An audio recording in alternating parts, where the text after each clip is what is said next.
Hi, I'm Amelia, a 31-year-old new mother, navigating the beautiful yet overwhelming world of parenthood. Those first days at home with my newborn son were a blur of pure joy and utter exhaustion. While he filled our lives with happiness, the physical toll of childbirth was more challenging than I had expected. The house was in chaos, laundry was stacked up, and the dishes never seemed to leave the sink. One afternoon, as I was desperately trying to calm my crying baby, the doorbell rang. It was Linda, my mother-in-law, dropping by unannounced. Her eyes quickly scanned the cluttered living room, and I could sense a mix of concern and disapproval settle on her face. "I thought I'd stop by to see how you're managing, dear," Linda said, stepping over a stray baby toy. "Tom mentioned you might need some help." "Thanks, Linda. Things are a bit hectic, but we're managing," I said, doing my best to hide the strain in my voice. Linda moved into the kitchen, where the clatter of dirty dishes seemed to echo my stress.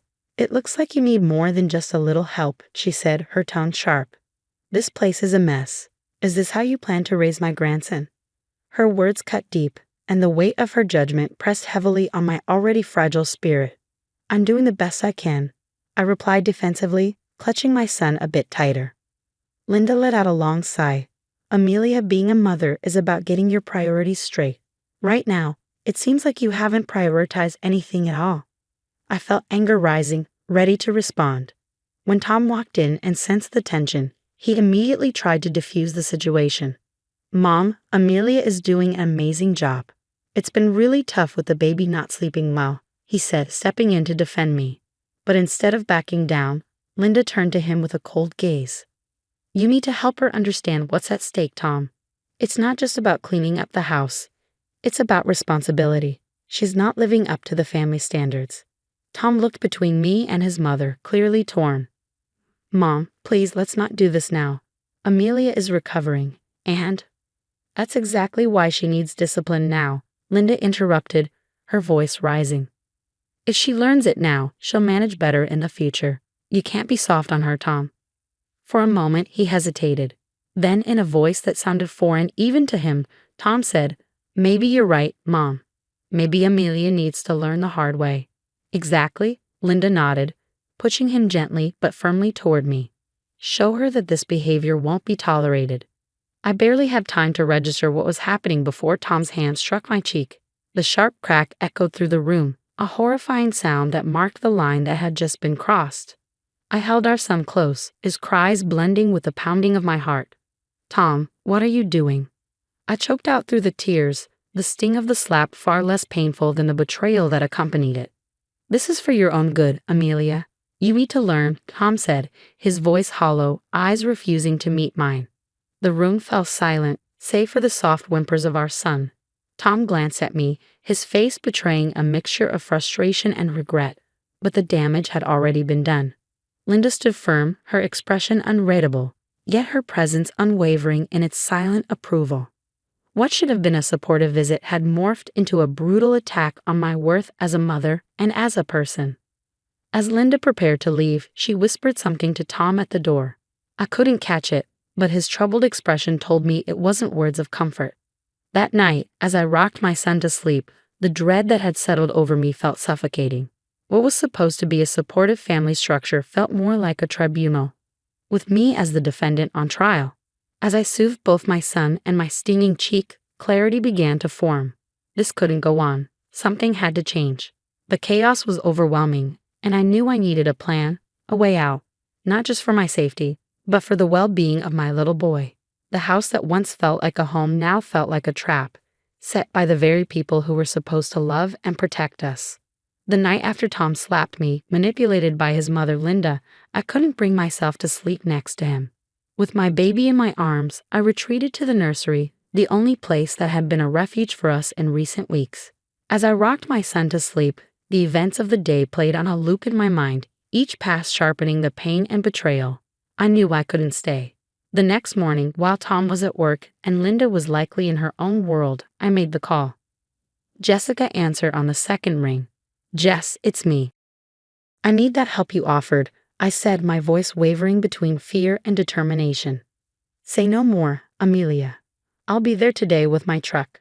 We can store your things at my place until you figure out what's next." Jessica replied, her voice steady and reassuring. The plan was simple, but it came with risks. I would pack what I could during the day, just the essentials for my son and me. Jessica would help me move everything in the evening, before Tom came home from work. I knew I couldn't face him. If I did, he might sway me with apologies or, worse, Linda might influence him again. As I packed, every tiny outfit and baby toy felt weighted with memories and what-ifs. But the echo of Tom's slap and the cold, calculating look in Linda's eyes were all the reminders I needed that staying was no longer an option. By late afternoon, most of our things were boxed up and stashed in the garage. Just as the sun began to dip, Jessica arrived, her presence a beacon of hope in one of the darkest moments of my life. "Ready?" she asked, taking in the scene, my life reduced to boxes and bags. "As ready as I'll ever be," I replied, my heart heavy but resolute. Holding my son a little tighter. We worked quickly, loading the truck with the efficiency and speed of a well-practiced team. The nursery, my sanctuary, was the last room I cleared. I took a moment there, a silent goodbye to the life I had once dreamed of building with Tom. As we drove away, I watched the house shrink in the rearview mirror, a chapter closing with a heavy yet hopeful heart. My baby slept peacefully in his seat, unaware of the change, but finally safe. This was the first night of our new life, one where fear and manipulation no longer had any place. Safe at Jessica's, the contrast between the peace I found there and the oppressive atmosphere of my own home only strengthened my resolve. It wasn't just about escaping. It was about making sure that Tom and Linda couldn't twist the narrative, couldn't hurt anyone else the way they had hurt me. I began planning, not just for my safety, but to expose the truth. I reached out to family and friends under the guise of catching up, subtly recording our conversations whenever Linda or Tom's behavior came up. Some were hesitant to speak openly, but many hadn't realized the extent of Linda's manipulation or Tom's submission to her. Over the next few weeks, I collected text messages, voicemails, and recorded calls, each piece building a clearer picture of their control. The most damning piece of evidence came when I managed to capture a video of Linda coaching Tom on how to handle me, using words that revealed her true intentions. This was about control, not concern. With everything in place, I chose the perfect moment for confrontation, a family gathering hosted by Tom's sister for her anniversary. It was a neutral space with enough family members present, some of whom had already quietly expressed discomfort with Linda's dominance in the family dynamics. On the day of the gathering, my nerves were stretched taut. I arrived with Jessica by my side, her presence a source of strength as I prepared to face them. The murmurs of greeting were distant and uneasy. Everyone could sense the tension. Tom and Linda's recent domestic issues had rippled through the family, leaving a quiet unease even among the most distant relatives. After the initial pleasantries, I knew the time was coming. I stood up, my hands trembling, but my voice steady. "I have something important to share with all of you today," I began, feeling every eye in the room lock onto me. "It's about Tom and his mother, Linda, and how their actions have not only affected me and my son, but the entire family." Tom, looking shocked and a bit panicked, tried to cut me off. "Amelia, let's not do this here," he said, his voice strained. But I pressed forward, pulling out my phone. "This is not just a personal matter," I said as I connected my phone to the Bluetooth speaker. The room grew silent, thick with tension, as the recordings played. Linda's sharp commands, Tom's hesitant compliance, and their plotting to correct my behavior echoed through the room. The reactions around me shifted from surprise to disgust. Tom's aunt, who had always been kind to me, looked especially betrayed. "Is this true, Linda? Were you forcing Tom to do these things?" she demanded. Linda's face contorted with fury and panic as she tried to deflect. "These are taken out of context," she snapped, but her words sounded hollow. Then Tom's cousin, who had been quiet until now, stood up. "No, they're not. We've seen hints of this for years. We just didn't want to believe it." That simple statement shifted everything. The tide turned, and relatives began to share their own observations, their own experiences. Piece by piece, they revealed the portrait of a woman who had manipulated her family for years, hiding behind the guise of a concerned matriarch. Tom sat there, pale and silent, finally realizing the extent of the web his mother had woven around him. As the family meeting dissolved into a heated discussion about Linda's influence, I felt a weight lift off my shoulders. The truth was out, not just for me, but for everyone to see. When the storm of confrontation finally calmed, the room was left with a somber realization.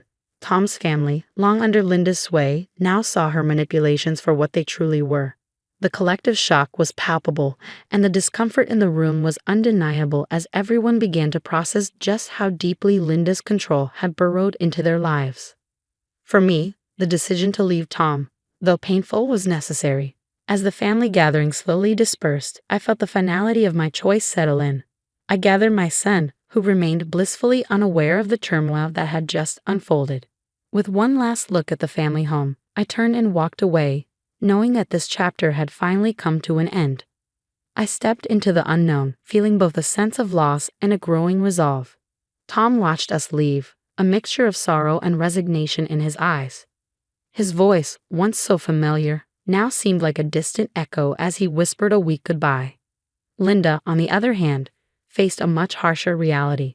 The family she had so tightly controlled had turned their backs on her, each member grappling with feelings of betrayal and misplaced trust. The blame for the family's unraveling rested squarely on her shoulders. Her attempts to regain control fell on deaf ears. Too much had been revealed, and the collective testimony at the gathering was impossible to ignore. In the weeks that followed, Tom reached out, his messages a mix of apologies, pleas for understanding, and promises of change. But the memory of his hand raised against me, the echo of Linda's influence guiding his actions, were barriers too high to overcome. The trust between us was shattered, and with it, the foundation of our marriage. I found refuge in a small apartment, far from the neighborhood I once called home. It was a place where no one knew my story, a place where I could start over. Jessica remained my rock, helping me navigate this new phase of life. My days became filled with the simple routines of caring for my son and rebuilding a world free from the shadows of the past. The healing process was slow and often painful. There were days when the weight of everything that had happened threatened to overwhelm me, but the freedom to make choices without fear of manipulation or abuse was a powerful motivator. I started therapy, joined support groups for single mothers, and gradually, the pieces of my old self began to come back together, forming someone stronger, more resilient. My son's laughter became my anchor, and his milestones, first steps, first words, were beacons of hope, guiding me forward. As he grew, so did my confidence in our future. I was building a life on my terms, and slowly the pain of the past began to lose its grip. Months turned into a year, and one evening, as I put my son to bed in our cozy living room, filled with his drawings and toys, I reflected on the journey. The pain of the past was still there, but it was now a faint shadow, dwarfed by the light of new beginnings. The support of friends and the unconditional love of my son had woven a safety net strong enough to catch me on the days I faltered. Sitting down with a cup of tea, I felt ready to share my story. I started a blog, a space where I could speak openly about my experiences, connect with others who might be fighting their own battles against manipulation and abuse. Each post was a step away from the victim I had been and a step closer to the advocate I was becoming. As my story of resilience and courage comes to a close, I want to leave you with a question. Do you believe it's possible to fully break free from manipulative family dynamics, or do the shadows of such relationships linger in our lives forever? Share your thoughts and experiences in the comments. I would love to hear your perspective. The envelope sat on my kitchen counter like a ticking bomb. No return address, just my name written in neat block letters. I'd found it mixed in with the usual bills and junk mail, but something about it made my stomach clench. My name is Margot, and until that moment, I thought I had everything figured out. Successful furniture business, beautiful 5-year-old twin daughters, and a husband who, despite his occasional moodiness, seemed devoted to our family. Funny how one piece of paper can shatter your whole reality. I waited until Sophie and Lily were absorbed in their afternoon cartoons before opening it. My hands trembled slightly as I slid my finger under the flap. A single photograph fell onto the counter, face down. There was a note too, typed in plain text, "Thought you should know what your husband does on his business trips to Chicago." The photo showed Liam sitting at a dimly lit restaurant, leaning close to a woman I'd never seen before. Her hand rested on his arm, fingers curled intimately around his wrist. The timestamp in the corner was from 3 weeks ago, when he'd told me he was closing a major real estate deal. Mommy, can we have apple slices? Sophie's voice made me jump. I quickly stuffed the photo and note back into the envelope, forcing a smile. Of course, sweetie. Go back to watching TV with your sister. I'll bring them in a minute. My phone buzzed, speaking of the devil. Liam's text read, stuck in traffic. Don't wait up for dinner. I stared at his message, remembering how he'd been stuck in traffic a lot lately. The signs had been there, late nights at the office, mysterious phone calls he'd take outside, the way he'd grown distant over the past few months. I'd brushed it all off, telling myself I was being paranoid. The girls' laughter drifted in from the living room, and my chest tightened. They were too young to understand why Daddy wasn't home for dinner again. Too innocent to know that their perfect little world might be built on lies. I pulled out my phone again, fingers hovering over Zoe's number. My best friend would tell me to confront him immediately, demand answers. But something held me back. If Liam was hiding this, what else didn't I know? The doorbell rang, making me flinch. Through the peephole, I saw Helen, my mother-in-law, standing there with her usual rigid posture. Perfect timing, as always. Margot, dear, she said as I opened the door, air-kissing my cheek. I was in the neighborhood and thought I'd stop by to see my granddaughters. Her eyes swept past me, searching the house. Is Liam home? Traffic, I said shortly, watching her face for any reaction. Did she know? Had she always known? Again? She clicked her tongue. That boy works too hard. But then, the Donovan men have always been dedicated providers. She paused, giving me that familiar look. Speaking of Donovans, have you and Liam given any thought to trying again? For a boy this time? I felt the envelope burning a hole in my back pocket. Actually, Helen, now isn't a good time. The girls need their dinner, and I have some work to finish.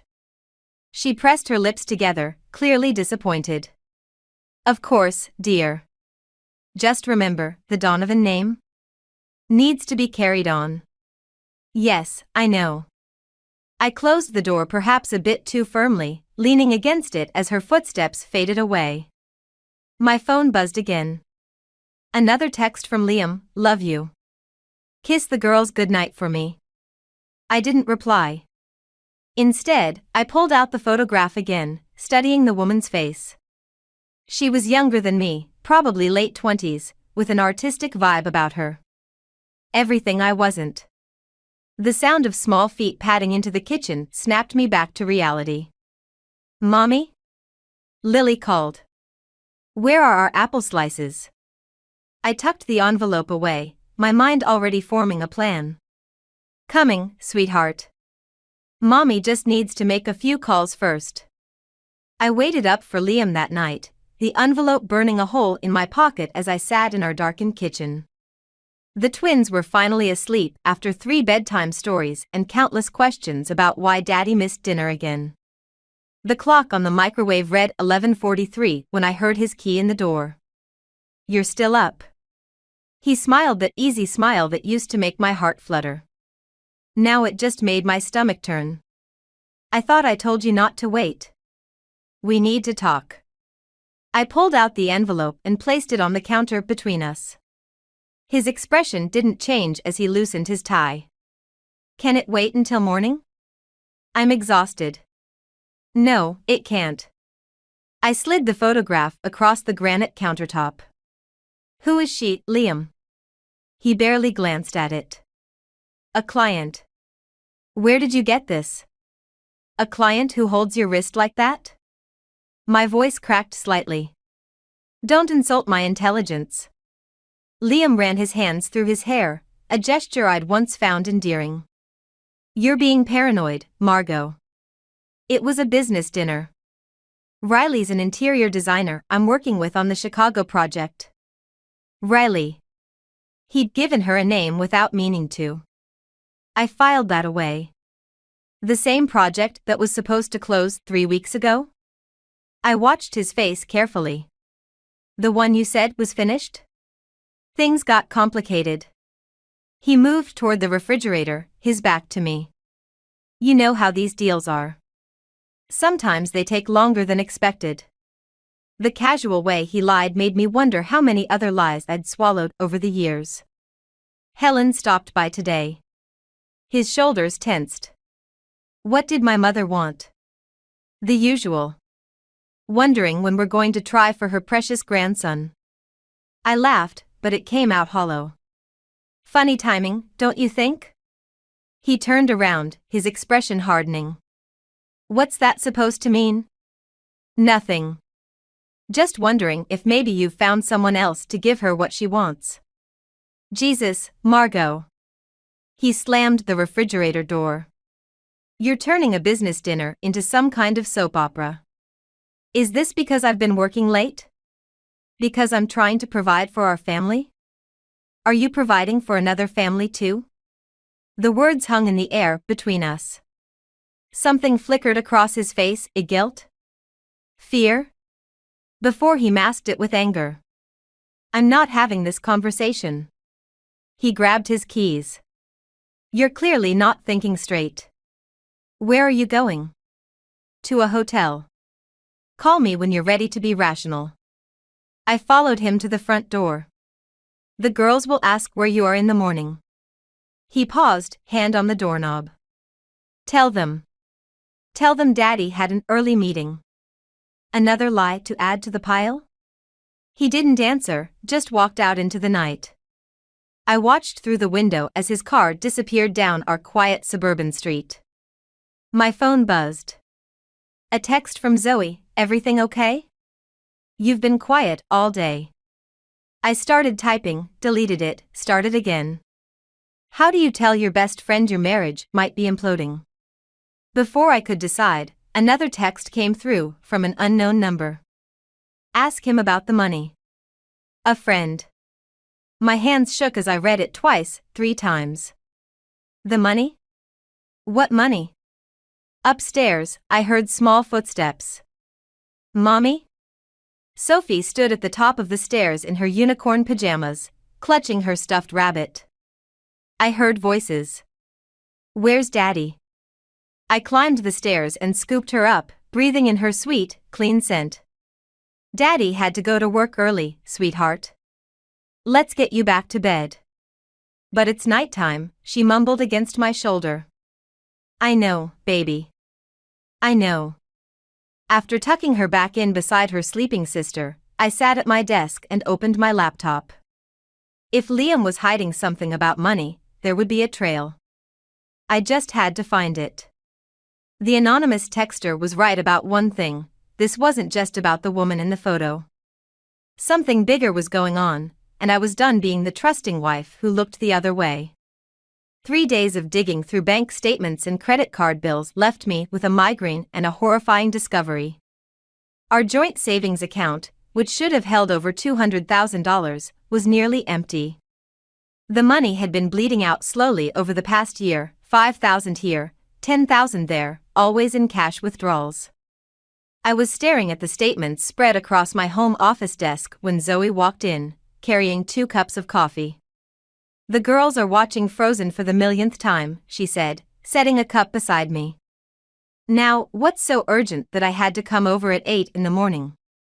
I wordlessly pushed the bank statements toward her. Her eyes widened as she scanned the numbers. Holy shit, Margot. Where's all this money going?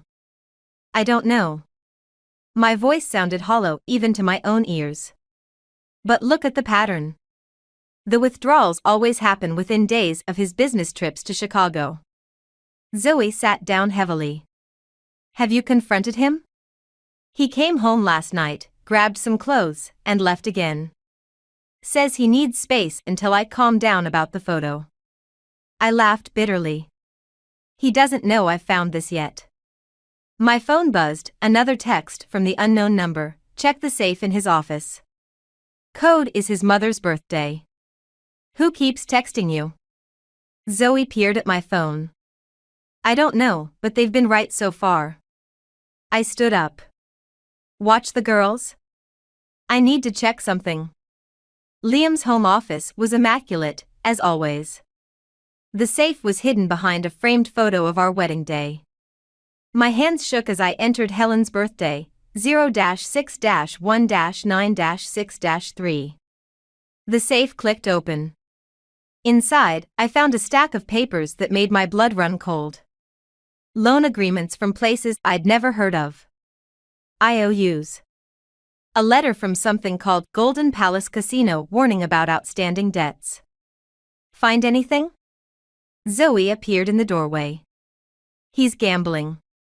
The papers trembled in my hands. He's gambling away our savings, Zoe. The girls' college fund.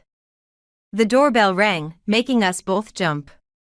Through the office window, I saw Helen's Mercedes in our driveway. Perfect timing, Zoe muttered. I shoved the papers back into the safe and hurried downstairs. Helen stood on our doorstep, looking more disheveled than I'd ever seen her. "Where is he?" she demanded, pushing past me into the house. "He's not here." "What's wrong?" "Don't play dumb, Margot. George got a call from the bank this morning. Liam tried to take out a loan against their house." "Their house?" Her voice rose hysterically. "What has he done?" The twins appeared in the living room doorway, drawn by the commotion. Zoe quickly shepherded them back to their movie. "Helen, I think you should sit down." "I will not sit down. This is your fault.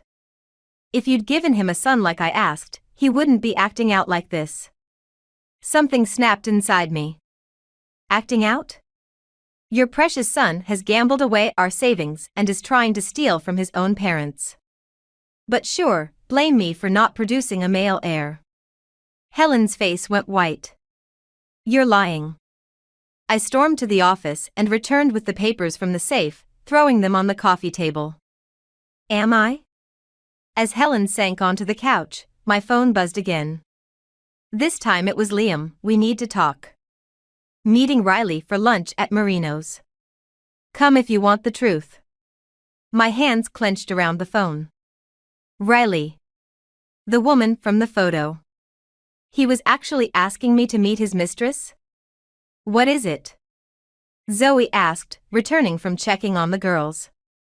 "He wants me to meet him." "And her." I looked at Helen, still staring shell-shocked at the evidence of her son's deception. "You know what? I think I will." "Margot, wait," Zoe started. "No. I'm done waiting." I grabbed my keys. "Stay with the girls? This won't take long." As I drove toward Marino's, another text came through from my anonymous informant. "Be careful. There's more at stake than you know." I gripped the steering wheel tighter. Whatever truth waited for me at that restaurant, I was ready for it. Or at least, I thought I was. Marino's was packed with the lunch crowd when I arrived. I spotted them immediately, Liam and the woman from the photo, sitting at a corner booth. She was even prettier in person, with an artistic flair that made my designer clothes feel suddenly stuffy and conventional. Riley stood as I approached, extending her hand. "You must be Margot. I'm so sorry we're meeting like this." Her sincerity caught me off guard. I'd expected smugness or hostility, not this gentle awkwardness. "Sit down, please," Liam said, his voice strained. "We need to explain." "Explain what? The gambling or the affair?" I kept my voice low, conscious of nearby diners. "Or maybe how you tried to take out a loan against your parents' house?" Riley's head snapped toward Liam. "What? You said the money was for our gallery." "Our gallery." The words hit me like a slap. "It is," Liam insisted, reaching for her hand. "Margot, you don't understand. Riley and I have been planning to open an art gallery," she finished, pulling her hand away from his. "With the investment money he promised." I laughed, the sound harsh and foreign. "Investment money? Is that what he called it?" "Liam said he was investing his own money," Riley said slowly. "From his real estate deals." "There are no real estate deals." I pulled out the casino documents, sliding them across the table. Just gambling debts and empty accounts. Riley's face went pale as she read. These dates. This is when you said you were meeting investors in Chicago. I can explain everything, Liam started, but his phone buzzed. He glanced at it and his face went ashen. What now? I demanded. Nothing. Just work. He shoved the phone in his pocket, but not before I caught a glimpse of the text, payment due today or we go to the police. Show me the phone, Liam. This is ridiculous. I came here to explain about Riley, not to. The phone. My voice was steel. Now. A tense moment passed before he handed it over. The text was from someone named Marcus, last chance. Payment due today or we go to the police about the forged documents. What forged documents? Riley asked. Liam put his head in his hands. The loan applications. I used Dad's signature. The pieces clicked into place. That's why Helen came over. The bank called them about a loan they never applied for. I was desperate, Liam said. The casino was threatening to expose everything. I just needed time to make it right. By stealing from your parents? From our daughter's future? Riley stood abruptly, gathering her things. I can't. I need to go. Riley, wait, Liam reached for her, but she jerked away. Don't contact me again. She turned to me. I'm so sorry, Margot. I had no idea. After she left, Liam seemed to deflate. I love her, he said quietly. I know that's not what you want to hear, but... Stop. I held up my hand. The only thing I want to hear is how you plan to fix this before our daughters lose everything. I have a plan. A real estate deal that could. More lies? I stood up. You need help, Liam. Professional help. But I won't let you drag us down with you. My phone buzzed, another text from the unknown number. Check your business accounts. Now. Cold dread washed over me as I opened my banking app. The furniture business account was empty. Every penny gone. What did you do? I whispered, showing him the screen. I was going to pay it back, he said desperately. Just give me one more chance. I walked out of Marino's without looking back, my mind racing. The business account had held nearly $500,000, money for payroll, vendors, operating costs. Money that wasn't just mine to lose. In my car, I sat gripping the steering wheel, trying to steady my breathing. My phone buzzed one final time. Now you know everything. What are you going to do about it? What indeed? I hadn't expected to find George Donovan sitting alone on my front porch when I got home. He looked older than I remembered, shoulders hunched under his worn blazer. Unlike Helen's dramatic entrance earlier, his quiet presence felt more ominous. The girls are napping, Zoe said when I walked in. Helen left about an hour ago. She was upset. Her husband's outside. Zoe peered through the window. Want me to stay? I shook my head. I need to handle this. George didn't look up as I sat beside him on the porch steps. We sat in silence until he finally spoke. I knew about the gambling, he said quietly. Years ago, before he met you. Had to bail him out twice in college. My hands clenched in my lap. Why didn't you warn me? He promised he'd changed. And Helen. He sighed heavily. Helen wanted the marriage so badly. A proper daughter-in-law from a good family, someone to carry on the Donovan name. I was just a breeding mare to her, wasn't I? Helen's always been traditional. When you had girls instead of boys. He trailed off, looking ashamed. My phone buzzed. A text from my business partner, emergency meeting tomorrow. Vendors threatening legal action over bounced checks. He took everything, George. Not just your money or our savings. My business account too. George pulled an envelope from his jacket. Helen doesn't know I'm here. This is everything we have left in our retirement fund. About 50,000. I stared at the envelope. I can't take that. It's not for you. His voice cracked. It's for my granddaughters. Helen. She'll never admit it, but she loves those girls. Even if they're not the grandsons she wanted. Before I could respond, Helen's Mercedes screeched into the driveway. She stormed up the path, face contorted with rage. How dare you, she shouted at George. I checked the account. You withdrew everything. Helen, please. No. She turned on me. This is your fault. You drove him to this with your career and your independence. A proper wife knows her place. The front door creaked open. Sophie and Lily stood there in their matching pajamas, eyes wide with fear. Mommy? Lily's voice trembled. Why is everyone yelling? Girls, go back inside with Aunt Zoe, I said firmly, but Helen wasn't finished. You see? You can't even control your own children. No wonder Liam needed to find comfort elsewhere. Something snapped inside me. Enough. I stepped between Helen and the girls. You want to know why your precious son gambled away everything?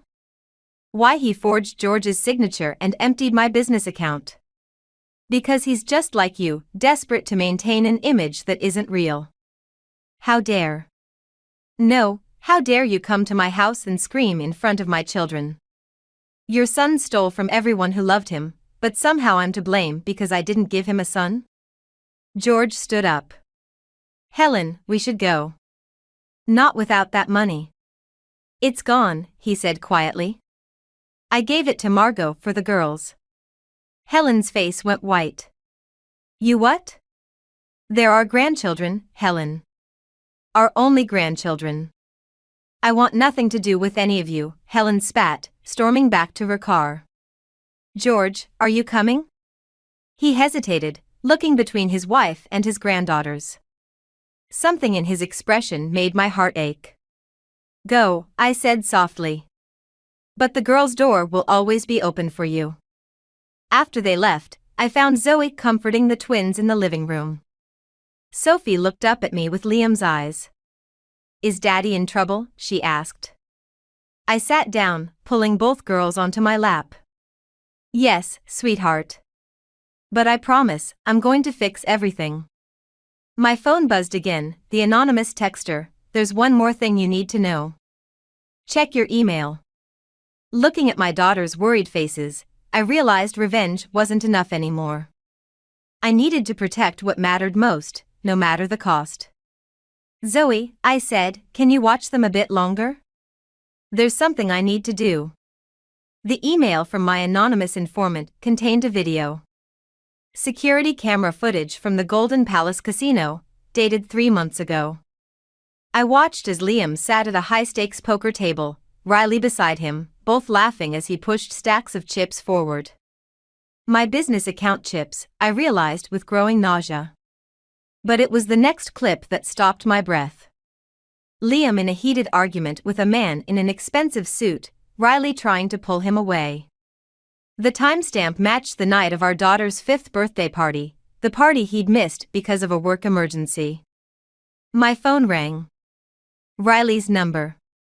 I need to see you, she said without preamble. There's something you should know. We met at a small coffee shop across town. Riley looked different, harder somehow, her artistic whimsy replaced by something darker. I'm pregnant, she said as soon as I sat down. And before you say anything, I didn't know about you or the girls when it started. I swear. The world tilted sideways. How far along? 4 months. She pushed a folder across the table. But that's not why I called. These are copies of everything, the loans, the gambling debts, the threats. I've been keeping records. Why? Because I realized he was playing us both. The gallery was never real, it was just a way to explain where the money was going. She laughed bitterly. I thought I was helping him invest in our future. Instead, I was helping him launder money from your business. My phone buzzed. A text from Zoe, "Where are you?" "Liam's here. He's drunk and demanding to see the girls." "I have to go," I stood up quickly. "My daughters." "There's one more thing." Riley grabbed my arm. "The man from the casino? He's coming for his money tonight. All of it." I rushed home to find Liam on my front lawn, shouting at my locked door while Zoe tried to reason with him. "Where are my daughters?" he slurred when he saw me. "Safe. Away from you. I'd asked my parents to take them for the night, thank God. You can't keep them from me. I'm their father. The father who stole their college fund for poker chips?" I held up my phone, showing the casino footage. "Or the father who missed their birthday to get in deeper with loan sharks?" He lunged for my phone, but Zoe stepped between us. "Leave, Liam, before I call the police." "Go ahead."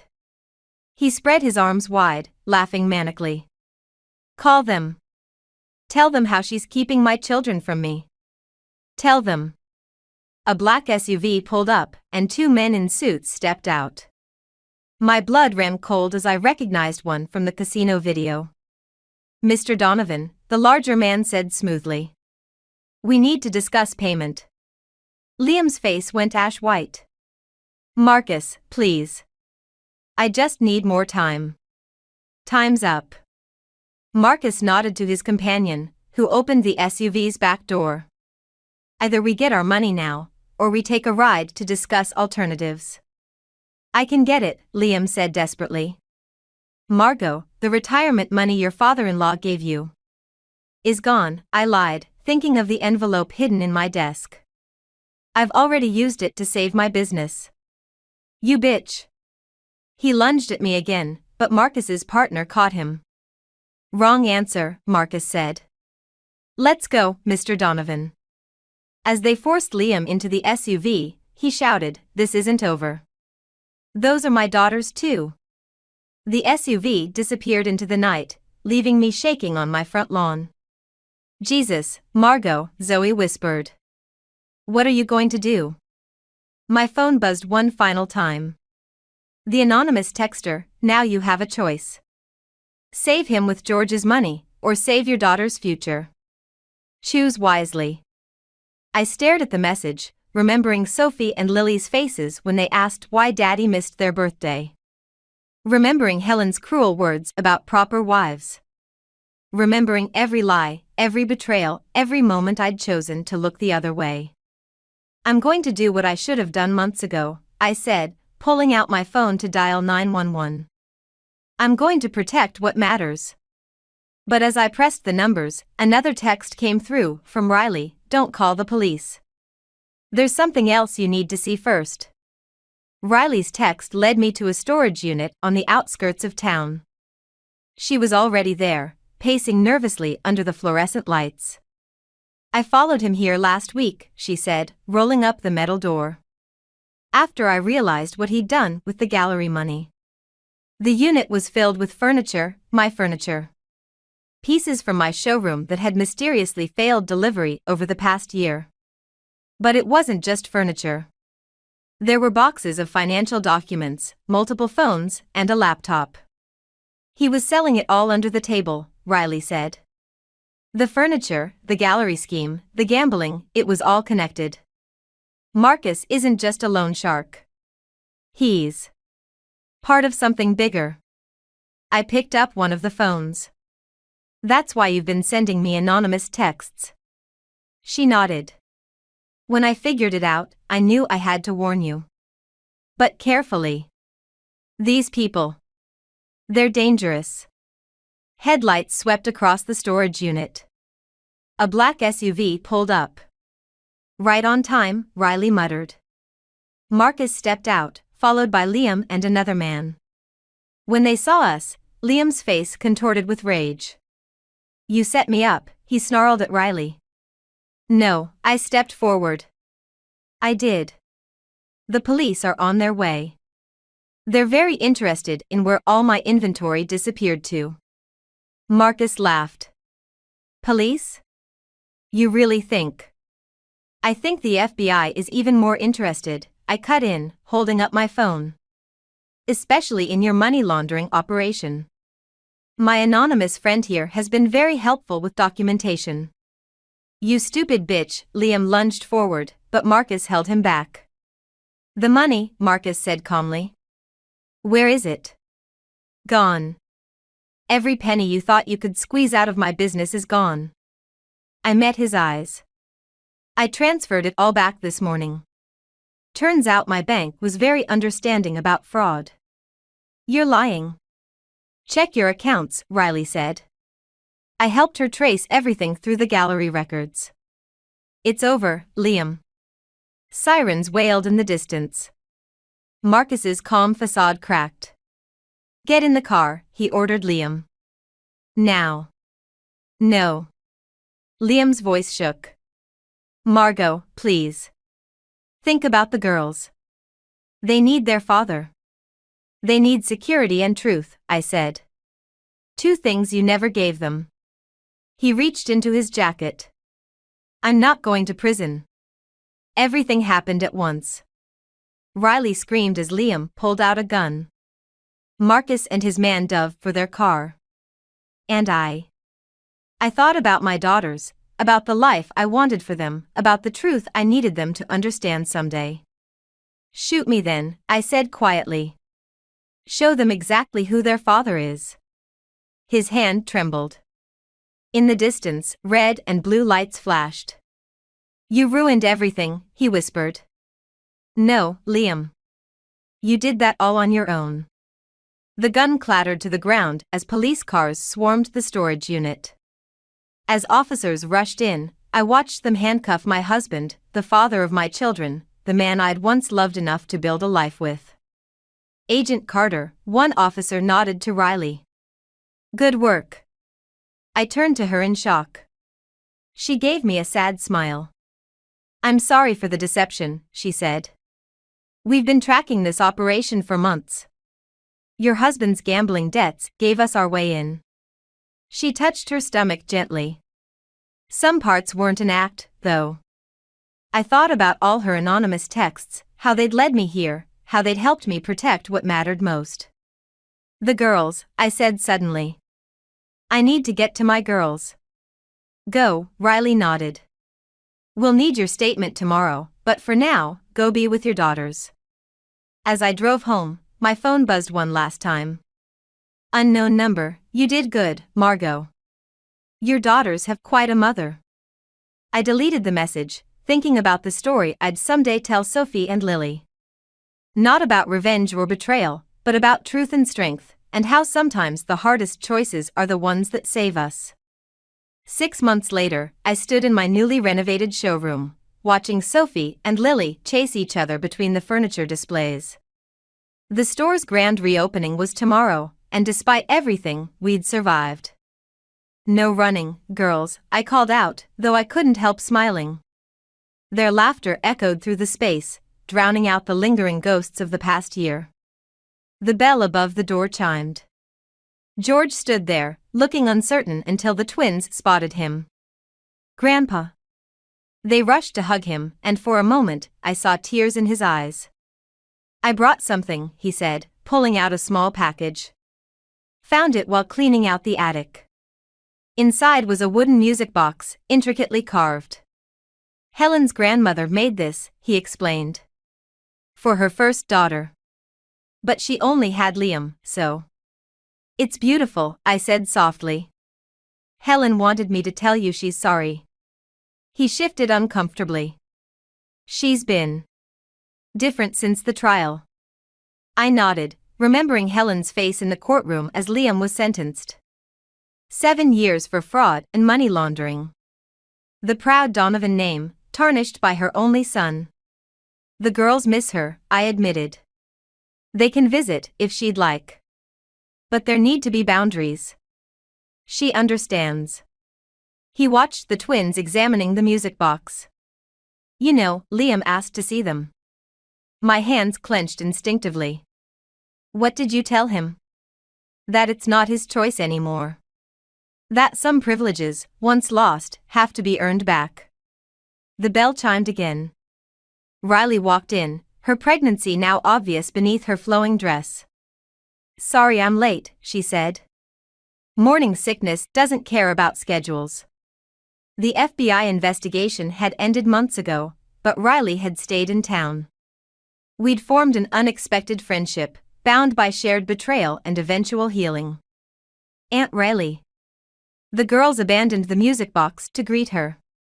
They'd taken to her immediately, unaware of the complicated history between us. I should go, my George said. Helen's waiting. He hesitated. The music box. It should stay in the family. With them. After he left, Riley helped me arrange the final displays while the twins played nearby. Have you decided what to tell them? She asked quietly. About their brother or sister? I watched my daughters, so innocent and resilient. The truth, eventually. That family isn't just about blood or names. It's about choices and trust. And second chances? She touched her stomach meaningfully. Some kinds, I agreed. The earned ones. Later that night, as I tucked the girls into bed, Sophie asked the question I'd been dreading. Mommy, is Daddy ever coming home? I sat on the edge of their bed, choosing my words carefully. No, sweetheart. But that doesn't mean he doesn't love you. Because he made bad choices?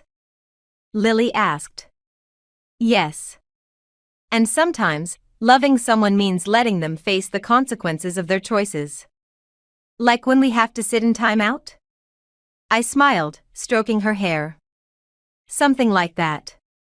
After they fell asleep, I found the envelope George had given me months ago, still unopened in my desk.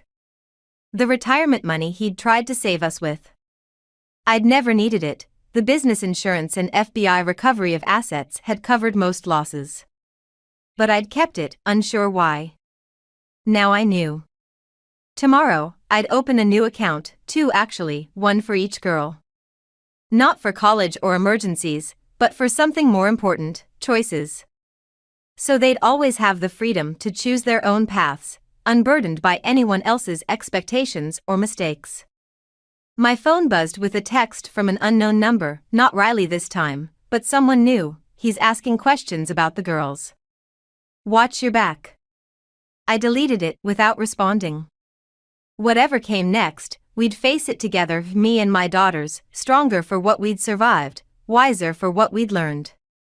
The music box sat on their dresser, its melody faint but clear in the quiet room. Not a lullaby of revenge or regret, but of renewal. Of beginnings that come after endings, and the courage to choose them. The phone buzzed against the granite countertop, its screen lighting up with a message that would shatter my world. I wouldn't have noticed it at all if I hadn't been reaching for the salt to season our anniversary breakfast, Ryan's favorite eggs Benedict. His phone usually stayed glued to his hand, but he'd left it behind during his morning shower. Can't wait to see you again. Last night was perfect. Delete this message. My hand trembled as I set down the whisk, hollandaise sauce forgotten. The sender's name read, Melissa C., with a small heart emoji beside it. The timestamp showed 6:47 a.m., barely an hour ago.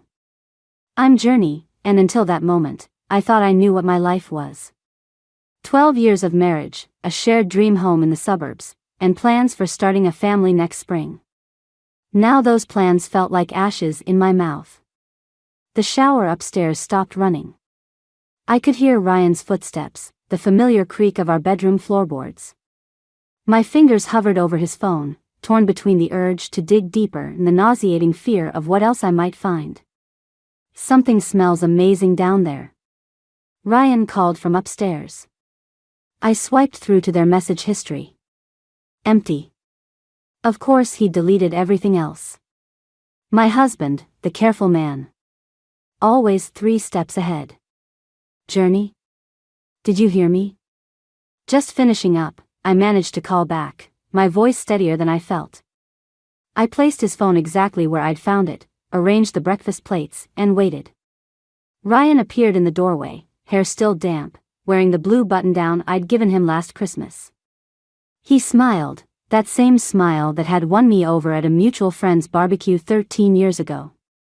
Now it made my stomach turn. Happy anniversary, beautiful.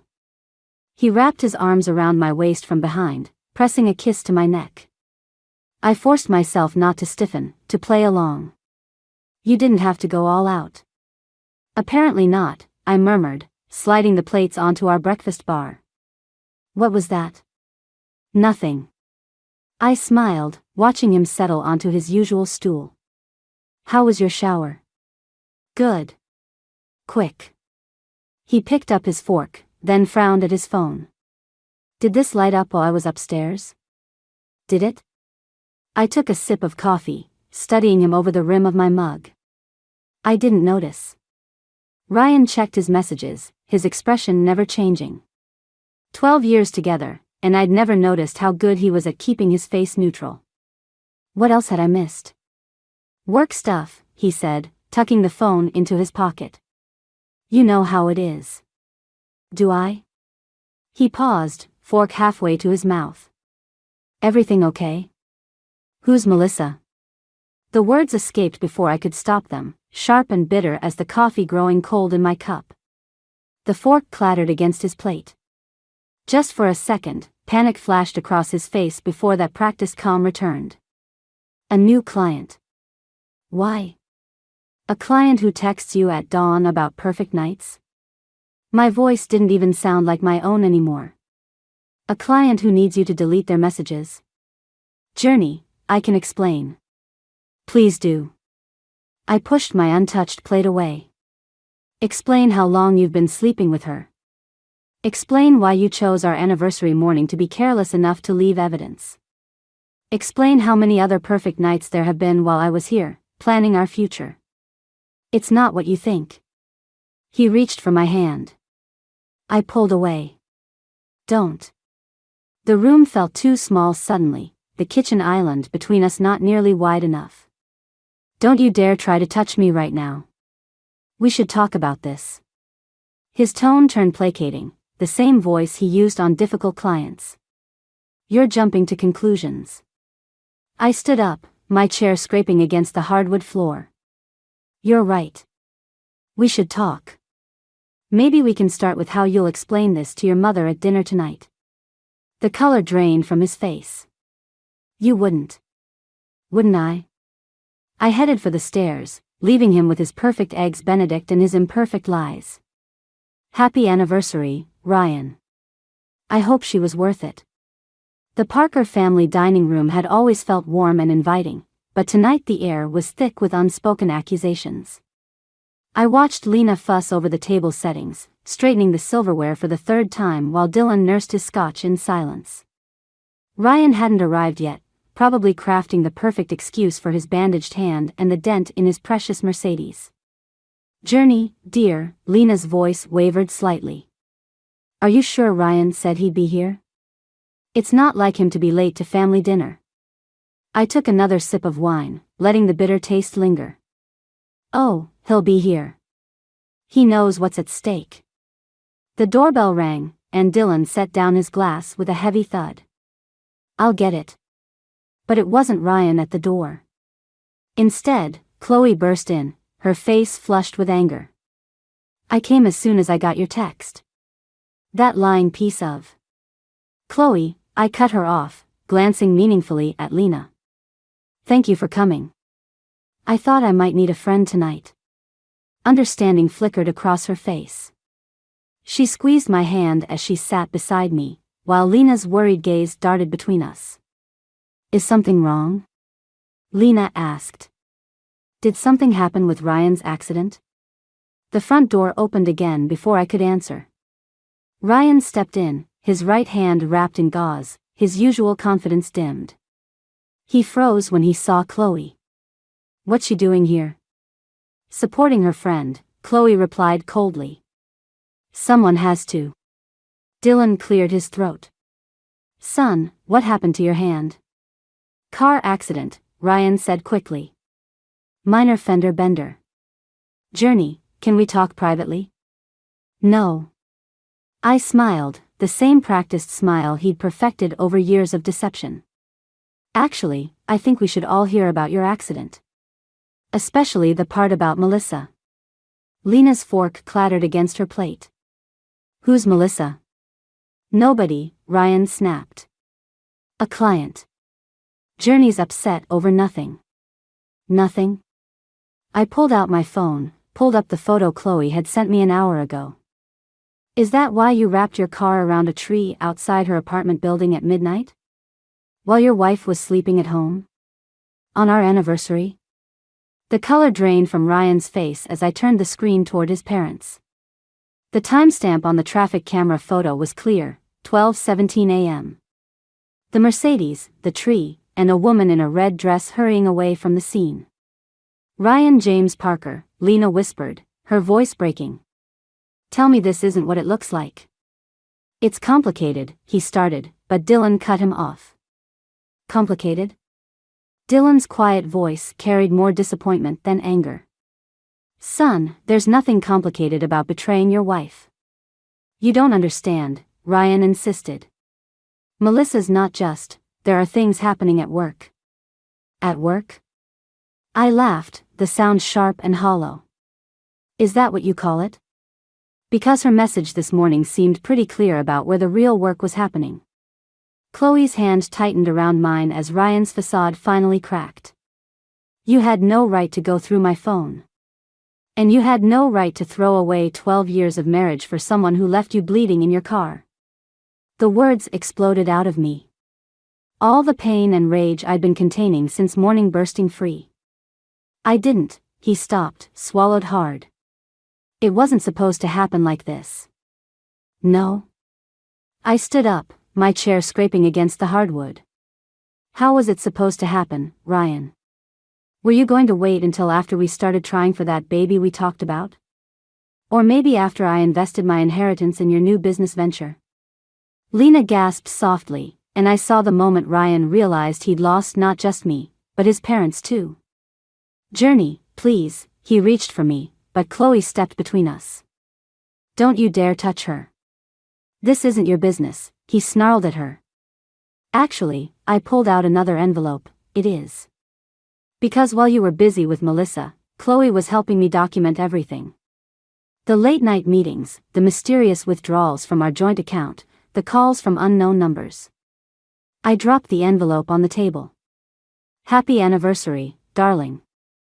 I filed for divorce this afternoon. The silence that followed was deafening. Dylan stood up first, walking to the liquor cabinet for another scotch. Lena dabbed at her eyes with a napkin. And Ryan just stood there, finally speechless, as his carefully constructed world began to crumble. Mom, Dad, I said softly, gathering my purse. I'm sorry you had to find out this way. But I thought you deserved the truth. I headed for the door, Chloe right beside me. And Ryan? Melissa says she's sorry about your hand.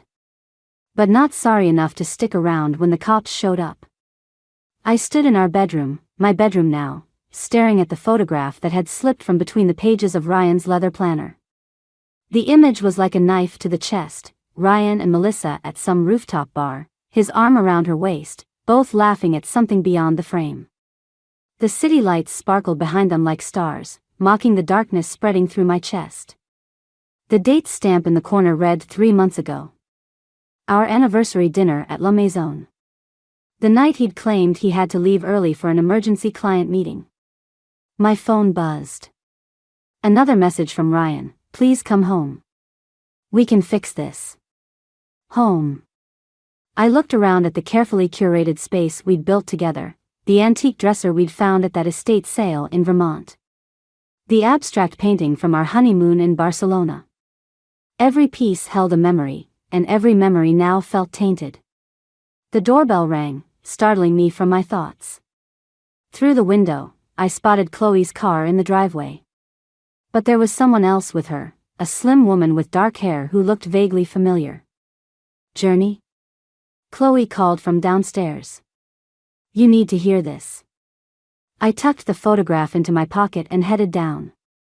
The dark-haired woman stood awkwardly in our foyer, wringing her hands. This is Olivia, Chloe said. Melissa's sister. My body went rigid. Get out. Please, Olivia stepped forward. I'm not here for Melissa. I'm here because you need to know the truth about what they're planning. Planning? The word felt bitter on my tongue. The business merger, Olivia said. The one that's going to destroy your husband's company. Chloe touched my arm gently.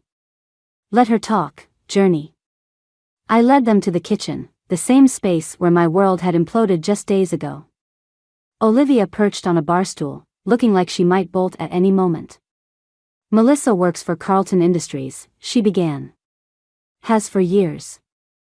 They'd been trying to acquire Parker Tech for months, but Ryan wouldn't sell. What does that have to do with? I stopped, the pieces clicking into place. She was sent to seduce him? Olivia nodded. It's what she does. Gets close to key players, finds their weaknesses, exploits them. But this time. She pulled out her phone, showing me an email chain. This time she's going to destroy him completely. The emails detailed everything, the planned hostile takeover, the fabricated evidence of financial misconduct. The carefully orchestrated scandal that would leave Ryan professionally ruined. Why are you showing me this? My voice sounded distant, hollow. Because I'm tired of cleaning up my sister's messes, Olivia said. And because you deserve to know that Ryan wasn't just unfaithful, he was stupid. He told her everything about the company's vulnerabilities, their security protocols, their client lists. Journey, Chloe interrupted softly. Your inheritance. The room spun slightly. The investment Ryan had been pushing for, the papers still sitting unsigned in my desk drawer. He'd wanted me to sink my entire inheritance into Parker Tech's new security division, the same division that would have been worthless after Carlton's takeover. When? I managed to ask. The board meeting next week, Olivia replied. They're going to present evidence that Ryan's been embezzling funds, force an emergency sale. Melissa's already got copies of documents he signed while. She trailed off, looking uncomfortable. While he was distracted, I finished flatly. My phone buzzed again. Another message from Ryan. I know I messed up, but I need you. The company needs you. Please call me. I showed the message to Olivia, who winced. He knows something's wrong. Melissa's stopped returning his calls.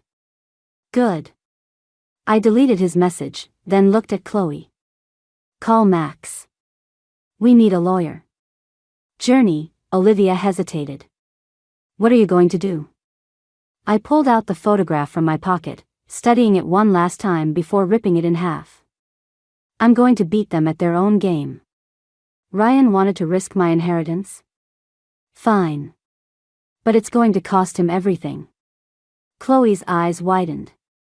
You have a plan? I do now. I turned to Olivia. But I'll need your help. Both of you. Ryan and Melissa think they're so clever, playing their little games. I smiled, and for the first time in days, it felt real. Let's show them what real manipulation looks like. The charity gala at the Parker Tech headquarters felt like walking into a snake pit. Crystal chandeliers cast deceptively warm light over the crowd of shareholders and board members, all of them circling like vultures. Whispering behind champagne flutes. I adjusted my black dress, the one Ryan always said made me look dangerous, and caught his eye across the room. He was standing with Melissa, of course. Her red dress matched the lipstick on his collar from the photo Olivia had shown me earlier. They weren't even trying to hide anymore. Ready? Chloe appeared at my elbow, Max close behind her with a leather briefcase. Almost. I watched Ryan laugh at something Melissa said, his hand lingering on her lower back. Where's Olivia? In position. She has the USB drive with the evidence. Chloe's voice was steady, but her fingers drummed against her clutch nervously. Are you sure about this? Once we start. They're about to destroy everything he built, I cut in. I'm just making sure they destroy each other instead. Max cleared his throat. The board members are gathering. It's time. I moved through the crowd, accepting condolences from people who'd heard about the divorce filing. Ryan tensed as I approached his little circle, but Melissa's smile only widened. Journey, darling, she purred. I didn't expect to see you here. Wouldn't miss it. I turned to the board chairman beside them. Mr. Phillips, I believe you were interested in discussing my investment in the company? Ryan's glass froze halfway to his lips. What? Oh, didn't Melissa tell you? I pulled out the investment papers from my clutch. We had the most fascinating conversation this morning about the company's future. She made quite a compelling case for why I should invest my inheritance now, before the big announcement. Melissa's smile slipped. I don't. In fact, I continued, she explained everything about Carlton Industries' plans. Very thorough, wasn't she, Ryan? Though I suppose you already knew all about that. The color drained from both their faces as phones around the room began buzzing. Right on schedule, Olivia had released the emails to every board member and major shareholder. What did you do? Ryan grabbed my arm, but Max stepped between us. Careful, Max warned quietly. There are cameras everywhere. Melissa was already backing away, her predatory confidence evaporating as board members began turning to stare at her, their phones in hand. It's not what you think, she started, but Phillips cut her off. Is this true? He waved his phone at Ryan. Have you been feeding company information to Carlton? Of course not. Ryan looked desperately between me and Melissa. Journey, whatever you think you know. Oh, I know everything. I smiled, the same smile he'd taught me over 12 years of marriage. The embezzlement scheme, the fake accounts, the planned takeover. Even that interesting transfer to an offshore account last week. Tell me, was that before or after your little accident outside her apartment? Security was moving through the crowd now, heading for Melissa as she edged toward the exit. Ryan reached for me again, his face twisted with rage and fear. You're bluffing. You can't prove. Actually, Olivia's voice rang out as she emerged from the crowd, we can prove all of it.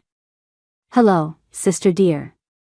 Melissa's composure finally cracked. You little bitch. Careful, I interrupted. The SEC doesn't like it when corporate spies show their temper. Oh, and they're very interested in those documents you had Ryan sign during your private meetings. The security team reached Melissa just as she lunged for her sister. In the chaos that followed, Melissa screaming, Ryan trying to explain to increasingly hostile board members. Phillips calling for an emergency meeting, I felt strangely calm. Journey, Ryan called as I turned to leave. Wait. Please. I can explain everything. I paused, looking back at the man I'd loved for so long. You know what the funny thing is? I actually believe you could explain it. You've always been good at explaining things, Ryan. But I'm done listening. The last thing I saw as the elevator doors closed was Melissa being led away in handcuffs, Ryan standing alone in a circle of accusatory stares.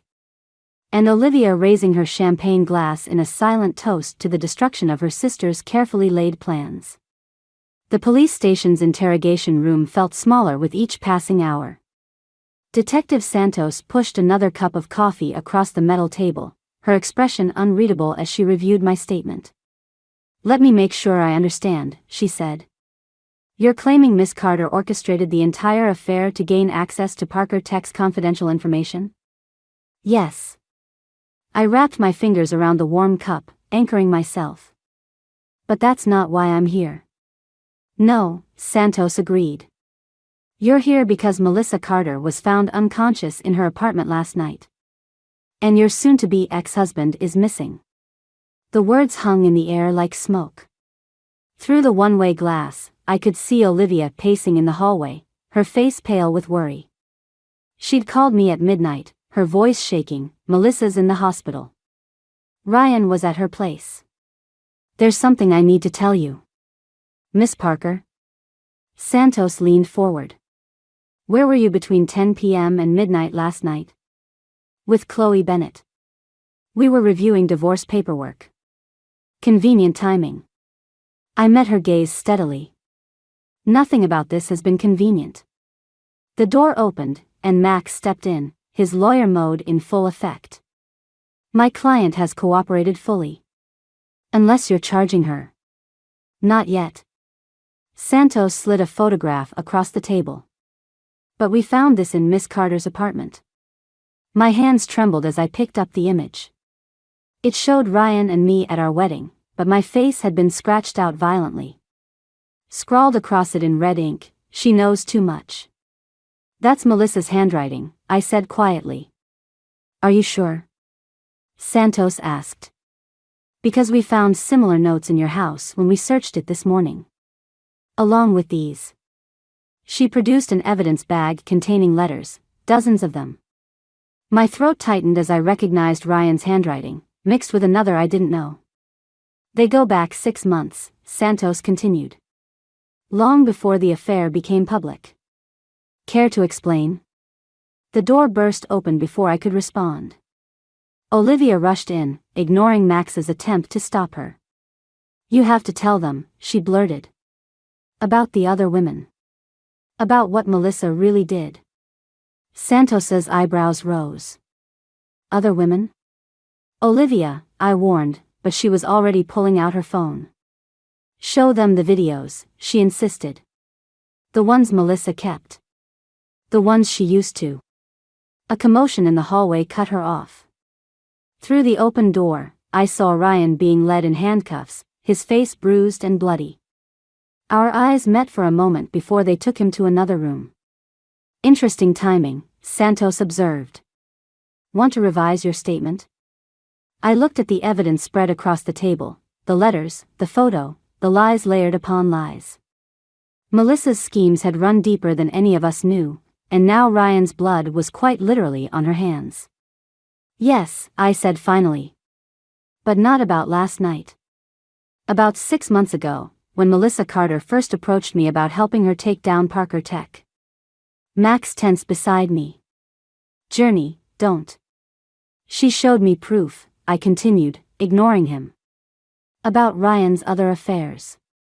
About the money he'd been stealing. About the women before me who'd tried to expose him and disappeared. I agreed to help her because I thought I was protecting other women. But I didn't know." "Didn't know what?" "That she was one of them.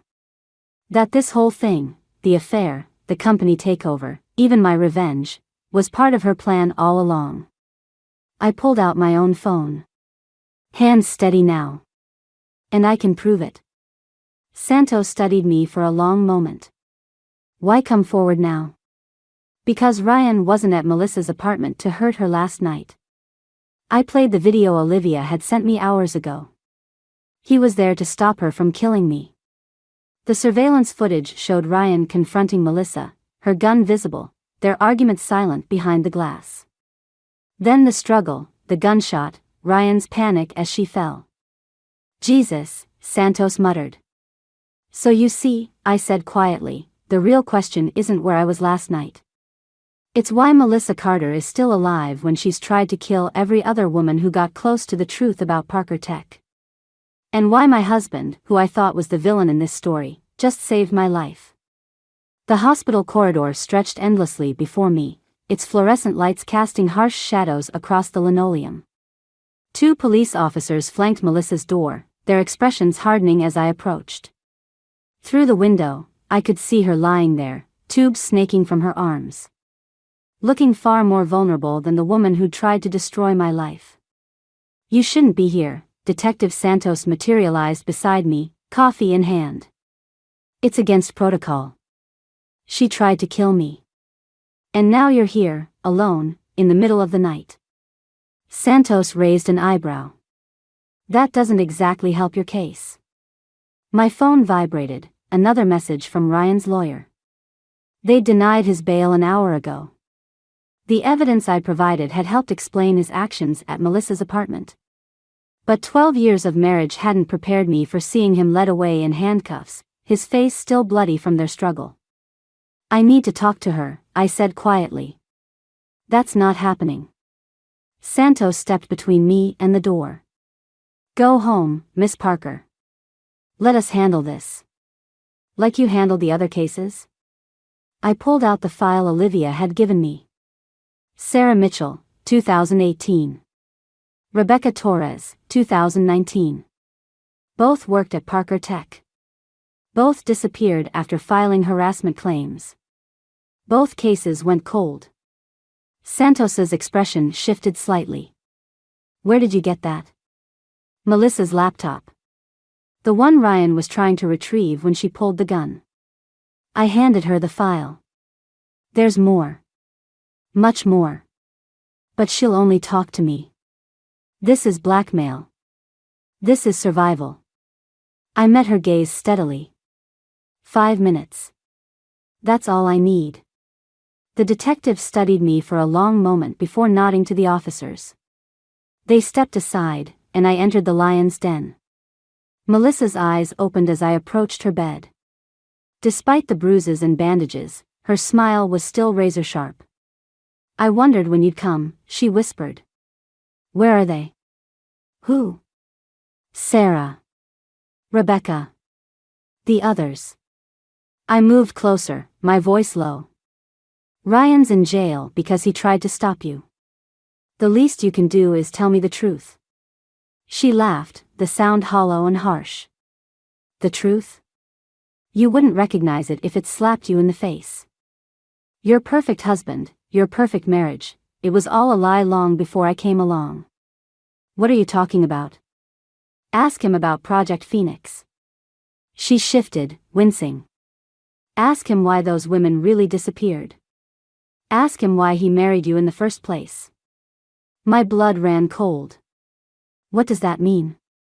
"It means," she reached for something under her pillow, "that you're not the hero of this story, Journey. You're just another pawn." The flash of metal was my only warning. I lunged backward as the scalpel sliced through the air where my throat had been. Melissa's monitor began screaming as she launched herself from the bed, medical equipment crashing around us. "He chose you because you were convenient," she snarled, swinging again. "Because your father's company had what Parker Tech needed." I stumbled against the wall as Santos burst in, weapon drawn.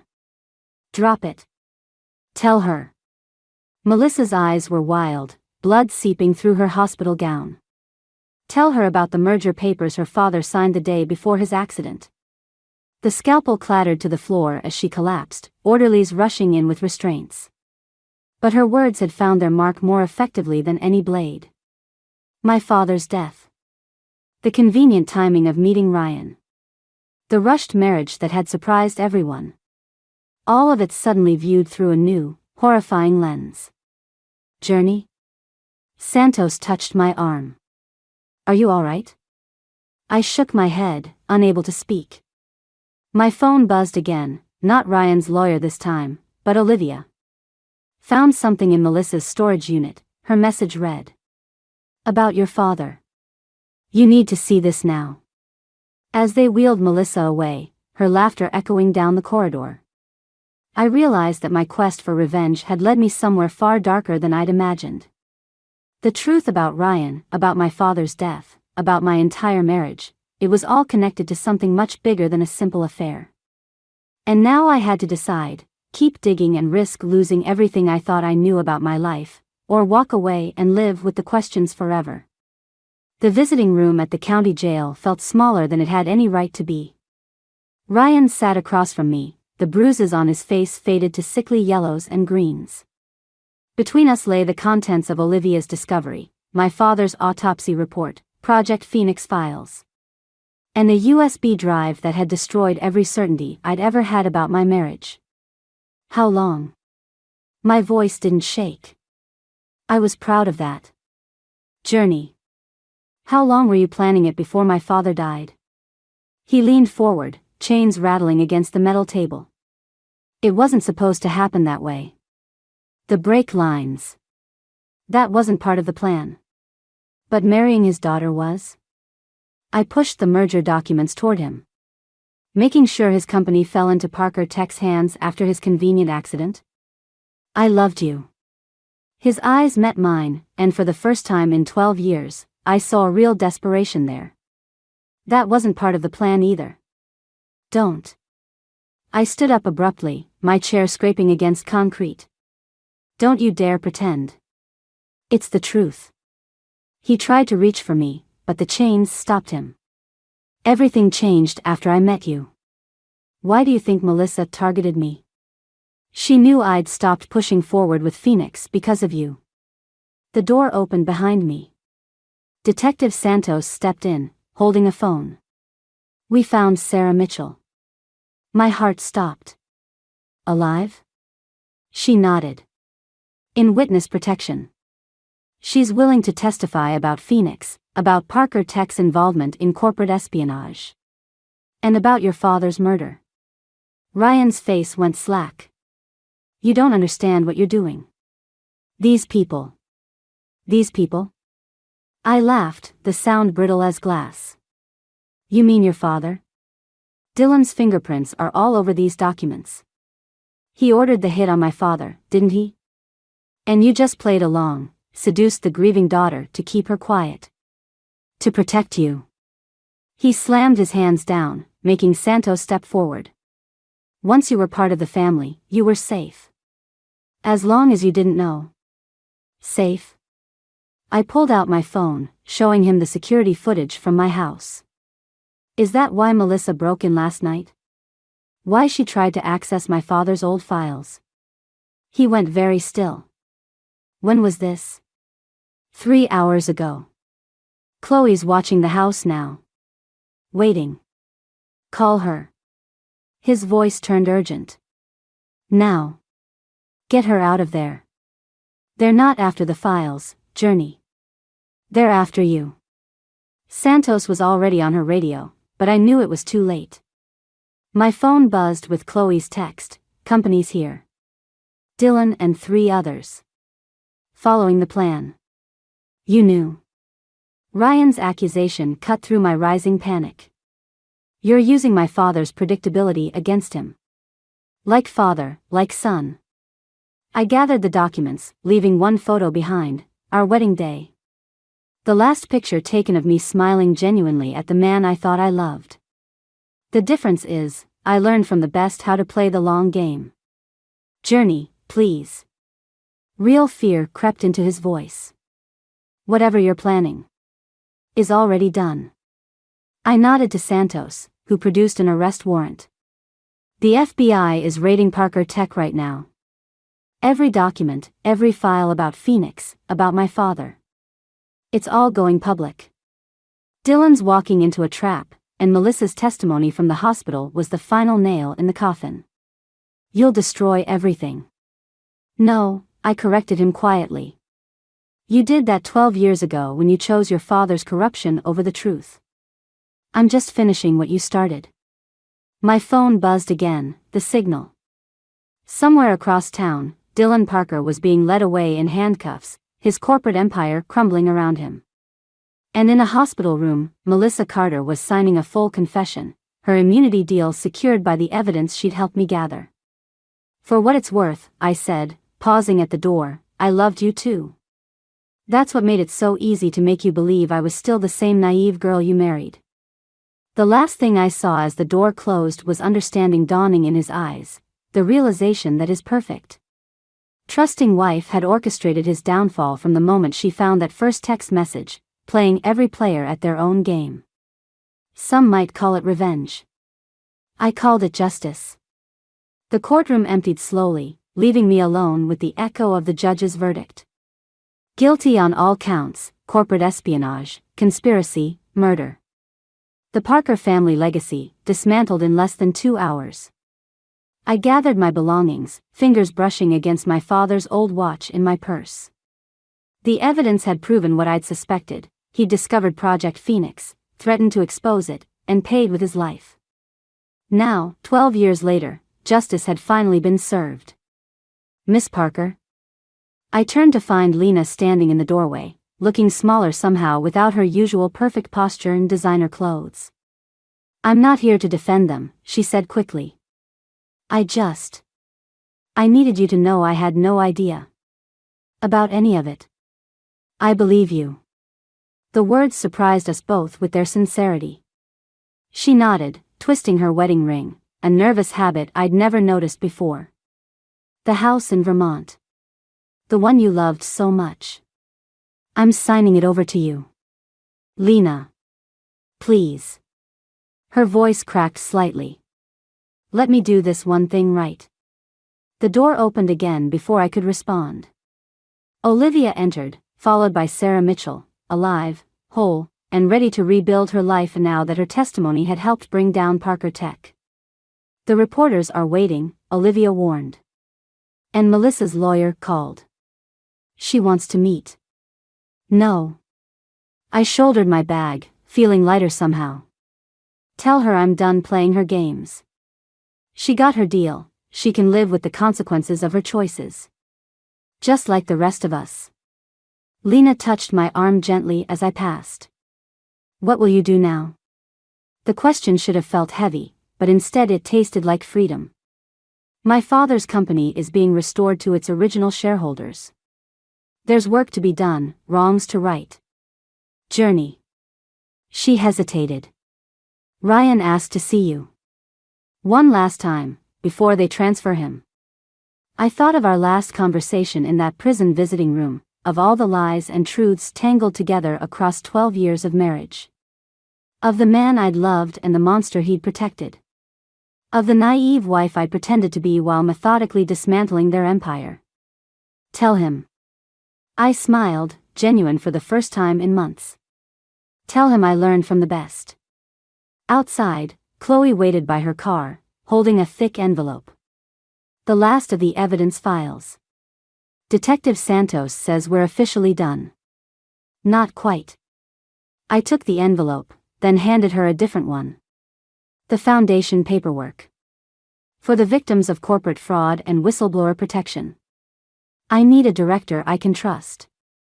Her eyes widened. "Journey. You stood by me through all of it," I said quietly. "Help me make sure no one else has to go through this alone." The late afternoon sun caught the face of my father's watch as I checked the time. Somewhere across town, Dylan Parker was beginning his life sentence. Ryan would soon join him. Melissa's immunity deal would keep her out of prison, but her reputation was destroyed. The mighty had fallen, and the truth had finally come to light. "You know," Chloe said as we drove away from the courthouse, "most people would feel vindicated right now. Triumphant." I watched the city scroll past, thinking of all the moments that had led to this one. The breakfast I'd been preparing when I found that first text. The family dinner where everything began to unravel. The hospital room where Melissa had finally revealed the truth about my father's death. "I don't feel triumphant," I admitted. "I feel free. Awake." I turned to her, understanding flowing through me like a river breaking through ice. For 12 years, I lived someone else's version of my life. Now I get to discover who I really am. And who is that? I thought of Lena's gift, the house in Vermont where I'd once dreamed of raising a family. Of Sarah Mitchell, alive and ready to reclaim her story. Of my father's company, waiting to be rebuilt into something honest and true. "Someone who knows the difference between revenge and justice," I said finally. "And chooses justice every time." The city stretched out before us, full of possibilities and second chances. Not an ending, but a beginning, one entirely of my own making. The notification from my banking app lit up my phone at exactly 2:17 p.m. on a Tuesday. I remember the time precisely because I was in the middle of a quarterly financial review meeting when my world started to crack. My name is Evie, and I used to think I had my life perfectly arranged, like the spreadsheets I spend my days analyzing. The message showed a withdrawal of $47,000 from our joint savings account. My stomach dropped as I stared at the screen, the numbers burning into my retinas while my colleague's voice faded into white noise. "Evie? The Thompson account projections?" I snapped my head up, meeting my supervisor's questioning gaze. Sorry, I just need to. Excuse me for a moment. I grabbed my phone and practically ran to the bathroom, my heels clicking against the marble floor in an uneven rhythm. With trembling fingers, I called Travis. It rang 6 times before going to voicemail. Of course. My husband's phone was perpetually set to silent when he was in the zone with his photography. I tried again. And again. Finally, on the 4th attempt, "Hey babe, what's up?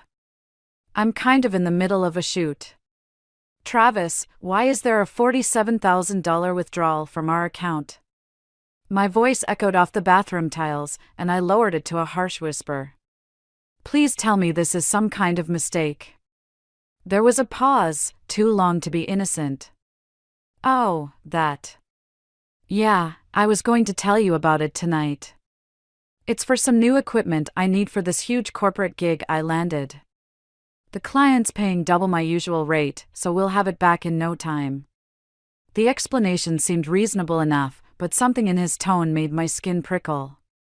After 8 years of marriage, I knew when Travis was feeding me half-truths. What equipment costs exactly $47,000? I pressed. Listen, I can't really talk right now. The client's waiting. We'll discuss it over dinner, okay? Love you. He hung up before I could respond.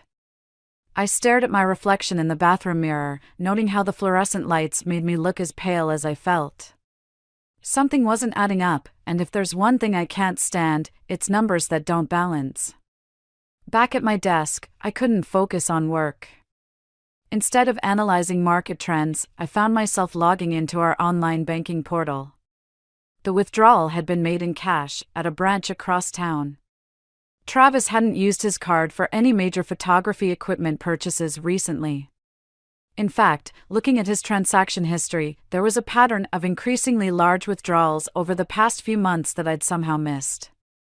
When I got home that evening, the house was dark. A text from Travis said he'd be late, the shoot was running over. I sat in our home office, the blue light from his laptop casting shadows on the wall. He always left it logged in, trusting me completely.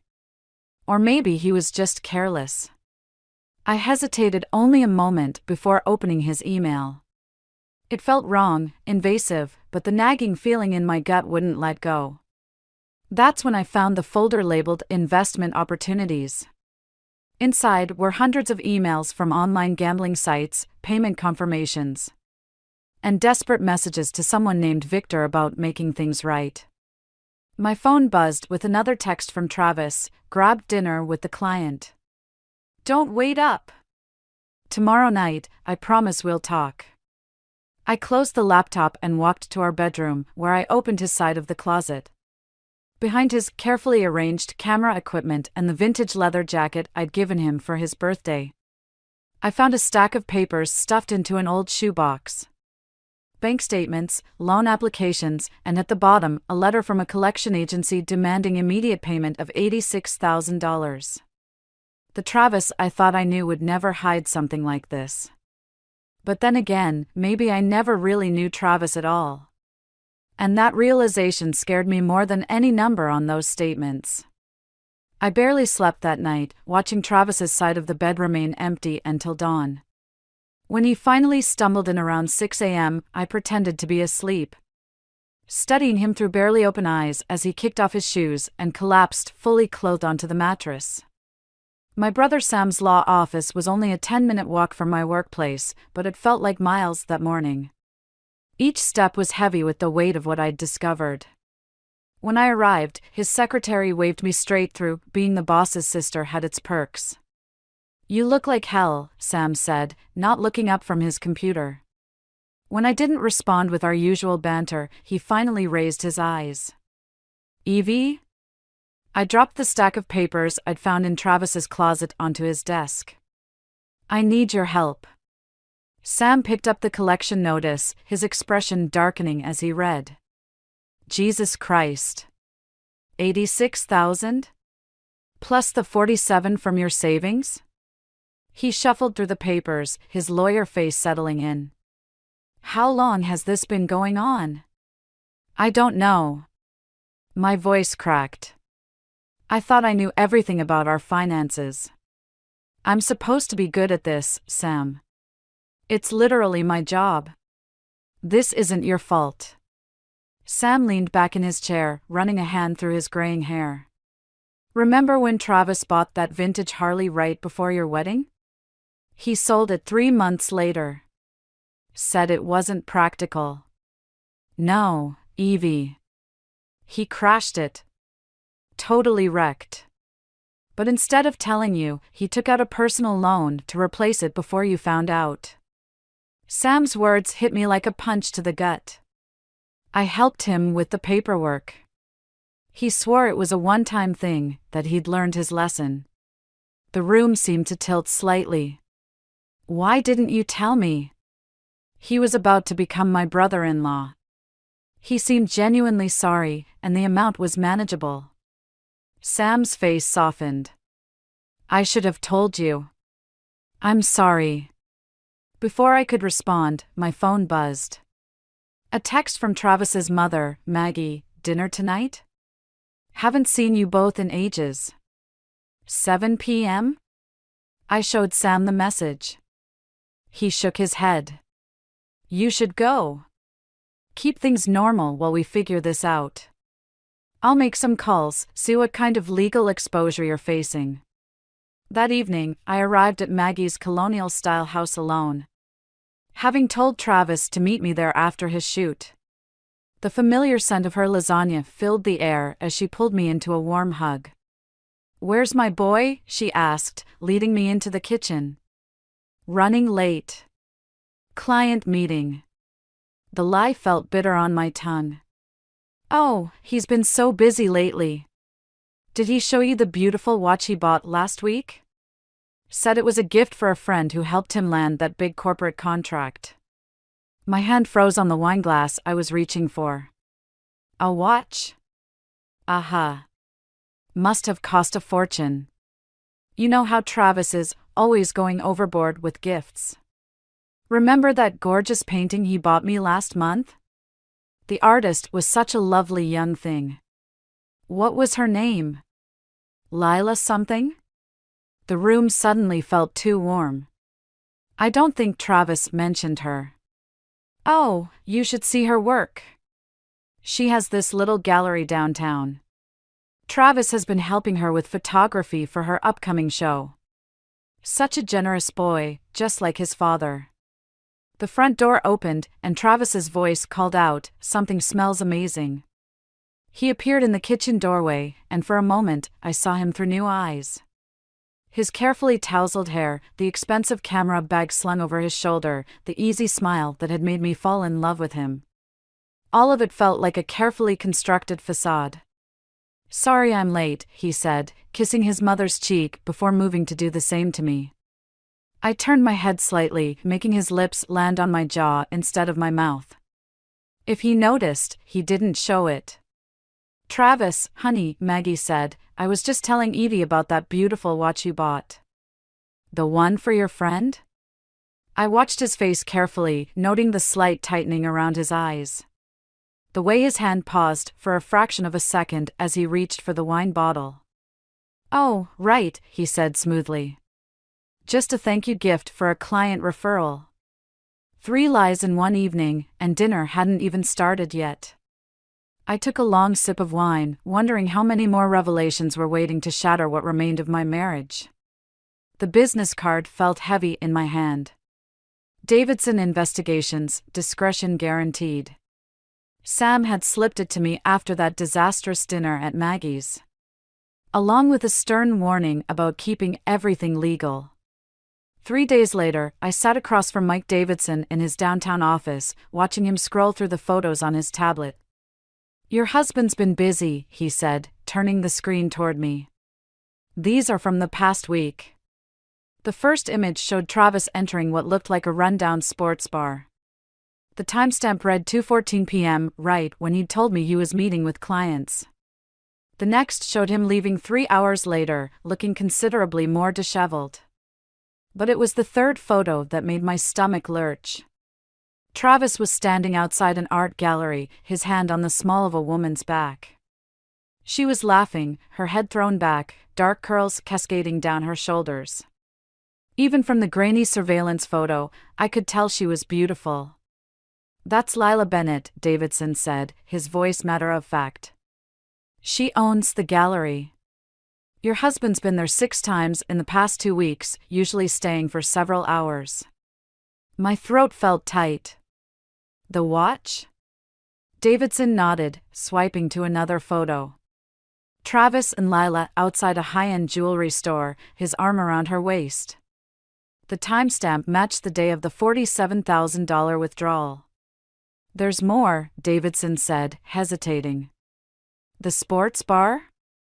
"It's a known front for illegal gambling. Your husband's got himself mixed up with some dangerous people. A man named Victor Ramirez runs the operation." Victor. The name from the emails.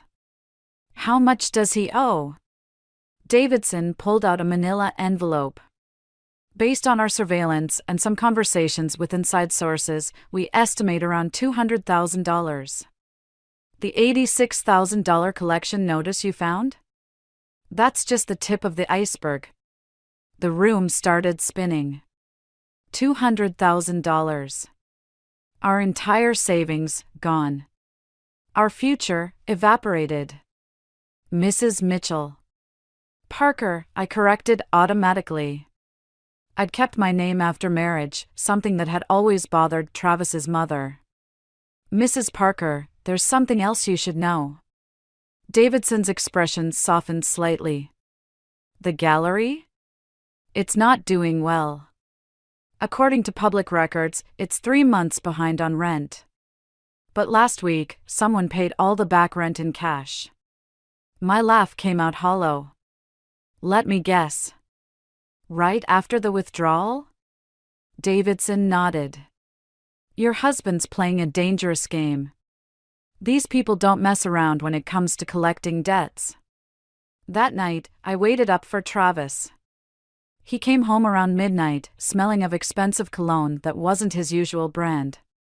When he kissed my cheek, I had to force myself not to flinch. "How was your day?" I asked, keeping my voice neutral. "Good. Productive. Got that corporate campaign wrapped up finally." He loosened his tie, heading for the shower. "The one you needed the equipment for?" He paused. "Yeah, that one." "Funny," I said, following him into the bathroom. "Because I called your regular clients today. None of them have hired you for any corporate work recently." Travis froze, his hand on the shower door. "You did what?" "Where's the equipment, Travis?" "The stuff you spent our savings on?" "You're checking up on me now?" His voice took on an edge I'd never heard before. "Going behind my back? Like you went behind mine with Lila?" The color drained from his face. For a moment, neither of us spoke. The only sound was the drip of the faucet, marking time like a metronome. "It's not what you think," he finally said. "Really?" "Because I think you're gambling away our future while buying expensive gifts for another woman." My voice cracked. "I think you're lying to me, to your mother, to everyone." "Evie, please." My phone buzzed. A text from an unknown number: "Tell your husband he has 48 hours to pay what he owes, or things get uncomfortable." V. I held up the phone, watching Travis's face crumple as he read the message. Who's Victor, Travis? And what exactly happens when things get uncomfortable? Travis's confession came in pieces, each one more devastating than the last. We sat in our kitchen as dawn crept through the windows, the threat from Victor hanging between us like a blade. "I can fix this," Travis kept saying, his hands shaking as he poured his third cup of coffee. "I just need a little more time." Time for what? To lose more money? To buy more watches for Lila? His head snapped up. "Leave her out of this." She has nothing to do with. With what? The gambling? The lies? Or just the part where you're destroying our life? The silence that followed felt like glass about to shatter. I pulled out Davidson's photos, spreading them across the kitchen table like a twisted timeline of betrayal. $200,000, Travis. Where did you think this would end? He stared at the photos, his face ashen. I was winning at first. Big wins. The kind of money that could set us up for life. Then Victor offered to stake me for bigger games, and he trailed off, running his hands through his hair. I just needed one more good hand. One more chance to make it right. And Lila? Was she just another bet? She's a friend. That's all. But he wouldn't meet my eyes. The gallery was going under. I couldn't let that happen. So you used our savings? Money we worked for, planned for? I used my inheritance from Dad. His voice was barely a whisper. The room tilted sideways. What inheritance? The life insurance money. It came through last month. I never told you because. He swallowed hard. Because I'd already lost most of it by then. I grabbed the edge of the table, steadying myself. The insurance money was supposed to be substantial, enough to start the photography studio Travis had always dreamed about. The future we'd planned together. How much was it? $300,000. My laugh came out like broken glass. So you're telling me you've lost $500,000? Our savings, the insurance, and now you owe money to criminals? Travis reached for my hand. I pulled away, my wedding ring catching the morning light. The same ring he'd insisted on upgrading last year, claiming his business was doing well enough to afford it. Was that bought with gambling money too? His silence was answer enough. My phone buzzed again. Another text from Victor, time's running out. Meeting at the usual place. 3 p.m. Bring the money or bring a lawyer. I'll talk to him, Travis said, reading over my shoulder. Maybe I can negotiate. No. I stood up, my decision crystallizing. You're done negotiating. Done gambling. Done lying. What are you going to do? I grabbed my car keys. I'm going to meet Lila. Evie, don't. You lost the right to tell me what to do when you bet our future on a poker game.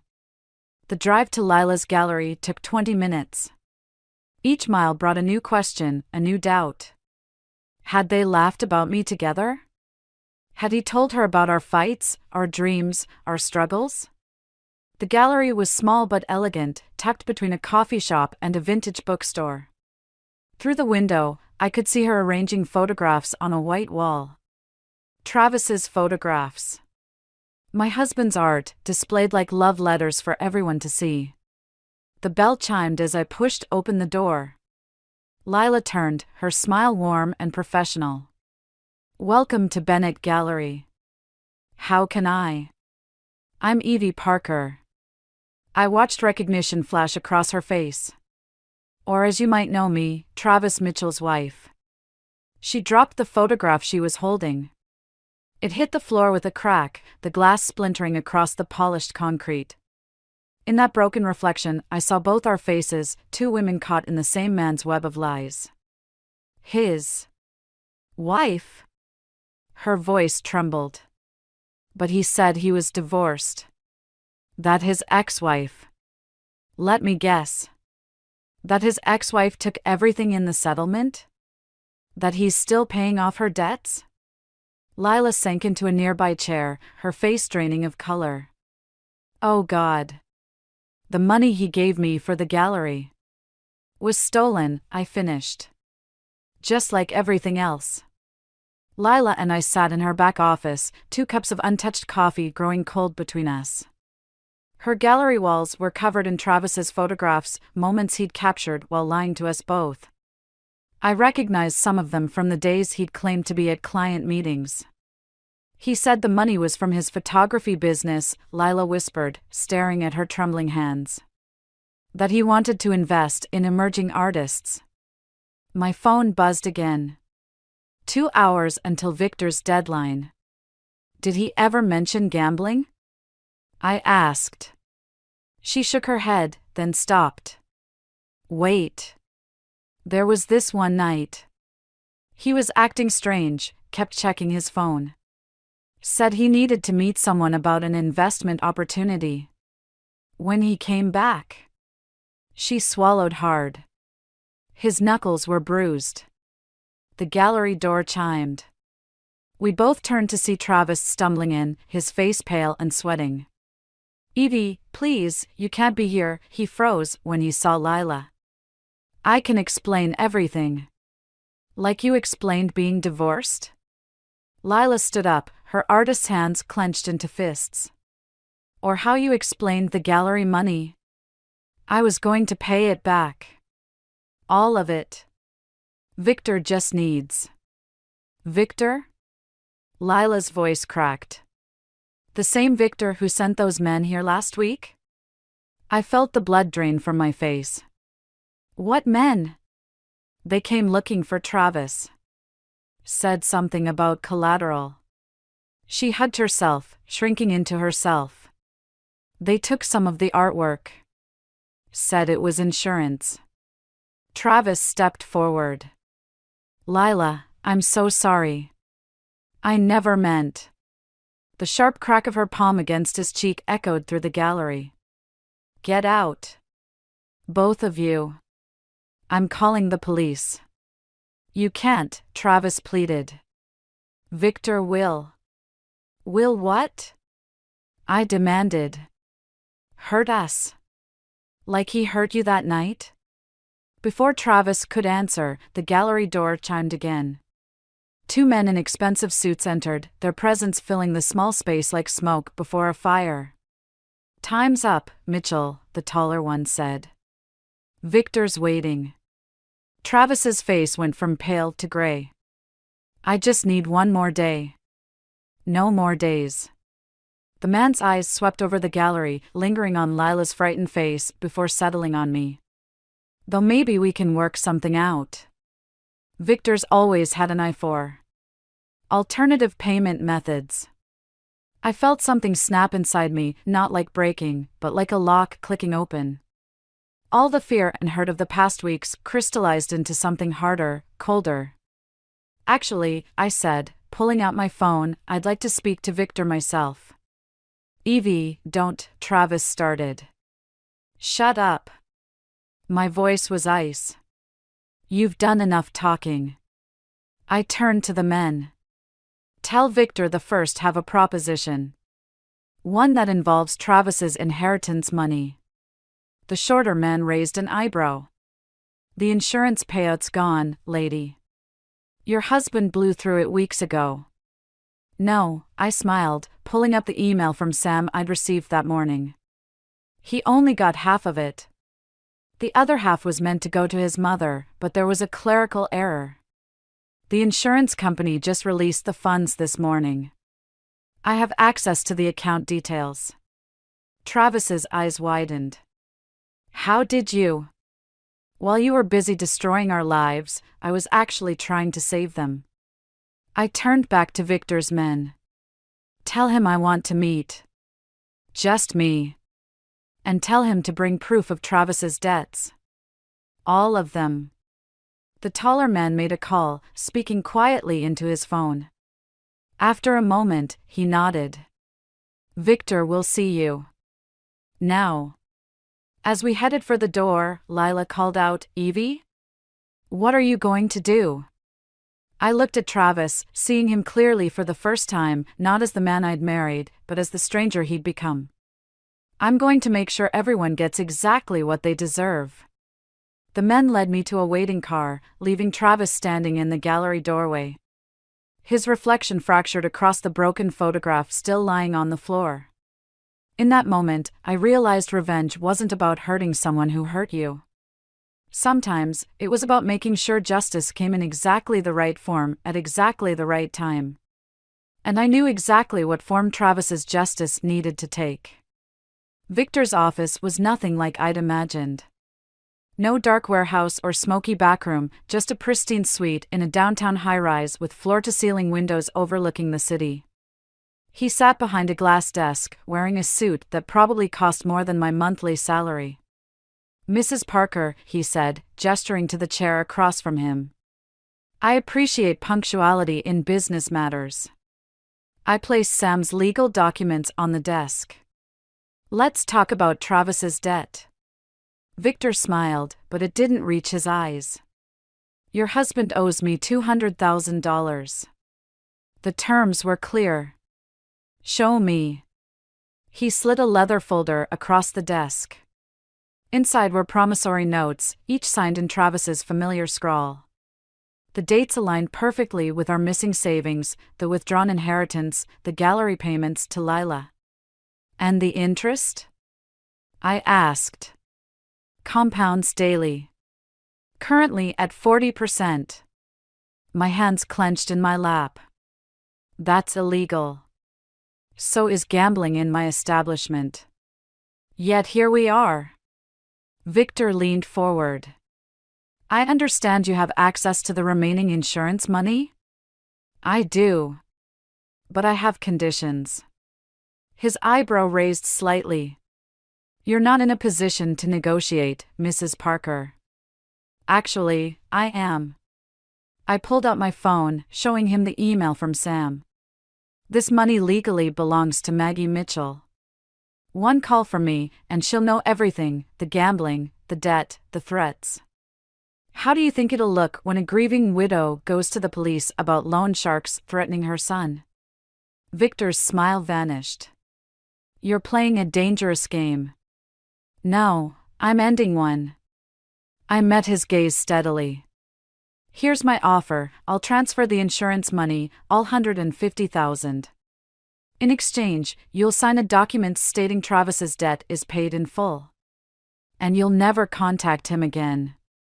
That's less than what he owes. It's more than you'll get if I walk out that door." The silence stretched between us like a wire about to snap. Finally, Victor nodded to one of his men, who produced a document. "Sign here," Victor said. "The money first, then I sign." My hand shook as I made the transfer. When it was done, Victor signed the release with a flourish. "A pleasure doing business," he said. "Though I'm curious, why save him? After everything he's done?" "I'm not saving him," I replied, standing. "I'm making sure he faces the right consequences." Outside, Travis was waiting by the car, pacing nervously. "Evie? What happened? Are we okay?" I handed him the signed release. "The debt's paid. You're free." His shoulders sagged with relief. "Thank God. Baby, I promise I'll make this up to you. We can start fresh." "No, Travis. We can't." He froze. "What do you mean?" "I mean, I just used your mother's inheritance to save your life. Money that was meant to support her after losing your father." I stepped back as he reached for me. "The gallery's pressing charges for fraud. Lila's lawyer will be contacting you about the stolen funds. And I've already filed for divorce. Evie, please. You have two choices," I cut him off. "Either you check into rehab today, right now, or I call your mother and tell her everything. How you gambled away her husband's insurance money. How you stole from a grieving artist. How you nearly got us both killed." Travis's face crumpled. "I need help," he whispered. "I know." I pulled out one last piece of paper, the admission form for a treatment center. "That's why I already made the arrangements." "Will you?" He swallowed hard. "Will you wait for me?" I thought about all the nights I'd waited for him, not knowing he was gambling away our future. About Lila, waiting in her gallery for a man who'd never really existed. About Maggie, still waiting for her son to become the man his father had been. "No," I said softly. "But maybe someday, you'll be someone worth waiting for." I watched as Victor's men escorted Travis to another car, heading for the treatment center. My phone buzzed with a text from Sam, papers filed. "You okay?" I looked at our reflection in the building's mirrored surface, Travis disappearing into the car, me standing alone in the afternoon sun. For the first time in weeks, I felt something close to peace. "No," I texted back. "But I will be." 3 weeks after Travis entered rehab, Maggie showed up at my apartment unannounced. She stood in my doorway, clutching her handbag like a shield, looking older than I'd ever seen her. "Were you ever going to tell me?" Her voice trembled. "About what Travis did with Robert's money." I stepped aside to let her in. "How did you find out?" "The insurance company called about some paperwork." She sank onto my couch. I started asking questions. Then I spoke to Lila. Her eyes met mine. "That poor girl. How could he?" The kettle whistled in the kitchen, giving me a moment to collect myself. When I returned with 2 cups of tea, Maggie had pulled out a stack of letters. "He's been writing to me from the facility," she said. Trying to explain. "But I need to hear it from you, Evie. All of it." So I told her everything, the gambling, the lies, the debt to Victor. With each revelation, her hands gripped the letters tighter, knuckles white against the paper. "I should have seen it," she whispered. The signs were all there, just like with his father. I nearly dropped my cup. "What? Why do you think Robert had such a large life insurance policy?" Her laugh was bitter. "He got it after his first stint in rehab, 20 years ago. Said it was to protect us if he relapsed." The pieces clicked into place: Travis's secrecy, his father's sudden heart attack last year. The way Maggie had insisted on handling all the funeral arrangements alone. Did Travis know? About his father? No. Robert made me promise never to tell him. He was afraid Travis would. She closed her eyes. Would follow the same path. My phone buzzed, a text from the rehab facility, Travis Mitchell requesting immediate family visit. Urgent. Maggie saw the message over my shoulder. "We should go together." The facility was an hour outside the city. During the drive, Maggie told me more about Robert, his struggles, his recoveries. His final relapse that led to that fatal night at a casino in Vegas. By the time we arrived, I felt the weight of 2 generations of addiction pressing down on us. Travis was waiting in the visitor's room, wearing facility-issued sweats that made him look somehow younger and older at the same time. When he saw Maggie, his face crumpled. "Mom? What are you doing here?" She stepped forward. "Learning that my son is more like his father than I ever wanted him to be." Travis went pale. "What do you mean?" "The gambling, Travis. The lies. Your father." She took a shaky breath. "Your father died chasing one last win. Just like you almost did." He collapsed into a chair, hands shaking. "Dad was like me?" "No," Maggie's voice hardened. "You're like him. And I won't watch another Mitchell man destroy himself and everyone around him." "I'm getting help," Travis protested. "I'm trying to change." "Are you?" I cut in. "Or are you just trying to win me back? Like another game you think you can play?" "Evie, please." "Mom." He looked between us desperately. "I know I messed up. But I'm doing the work. I'm facing everything I've done. Then face this, Maggie pulled out one last letter, not from the stack Travis had sent, but an older one, yellowed with age. Your father wrote this before he died. I think it's time you read it. Travis took the letter with trembling hands. As he read, tears began rolling down his face. When he finished, he looked up at his mother with new understanding. He was trying to win back what he lost, Travis whispered. Just like I was. The difference is, Maggie said softly, you still have a chance to choose a different ending. I watched them embrace, mother and son united in grief and hope. In that moment, I realized that sometimes the greatest act of revenge isn't about making someone suffer, it's about forcing them to face the truth. No matter how painful that truth might be. As I turned to leave, Travis called out, Evie, wait. There's something else you need to know.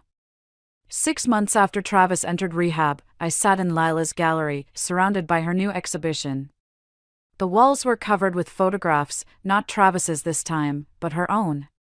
Images of broken things made beautiful, shattered mirrors, cracked pottery filled with gold, weathered buildings reclaimed by nature.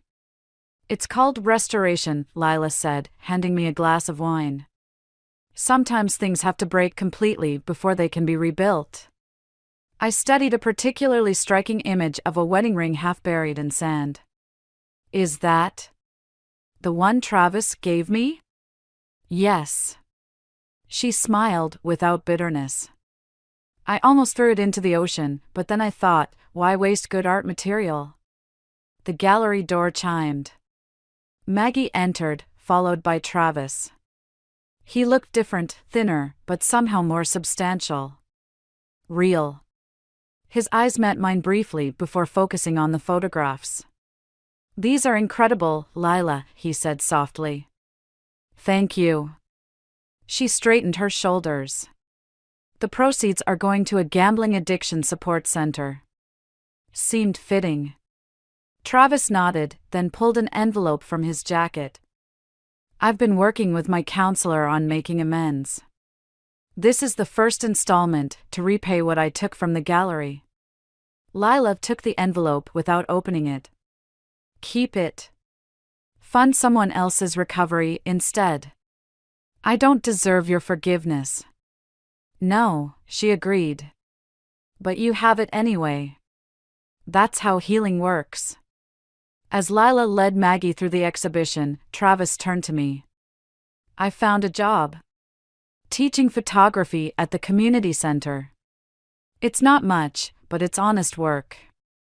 I heard, I said. Sam told me you're also volunteering at the addiction hotline. 3 nights a week. He hesitated. I got my 90-day chip yesterday. Congratulations. An uncomfortable silence stretched between us. Finally, Travis pulled out another envelope, this one worn, like it had been carried for weeks. I wrote this during my 4th week in rehab, he said. After I read my dad's letter. I've rewritten it dozens of times, but... well, you should just read it. I opened the envelope slowly, aware of his eyes on me as I unfolded the pages. Dear Evie, it began. I used to think rock bottom was losing all our money, or facing Victor, or watching you walk away. But real rock bottom was realizing that I'd become my father's son in all the wrong ways. While ignoring the one lesson he tried to teach me through his death, that love isn't about winning or losing, it's about choosing, every day, to be worthy of it. The letter continued, detailing his struggles, his shame, his gradual understanding of the damage he'd caused. But it was the final paragraph that made my hands shake. I'm not asking you to take me back. I'm not even asking for forgiveness. I'm writing to tell you that you were right about everything. Your revenge wasn't making me pay the money back or forcing me into rehab. Your revenge was making me face myself, completely and honestly, for the first time in my life. And for that, I will always be grateful.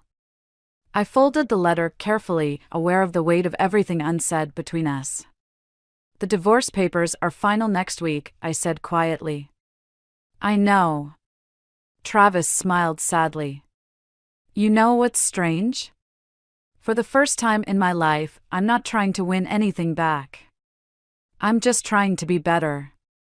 Across the gallery, Lila was showing Maggie a photograph of a broken clock, its gears scattered but glinting with possibility. The late afternoon sun caught the image, casting fractured light across the floor between Travis and me. Maybe that's the real difference between you and your father, I said.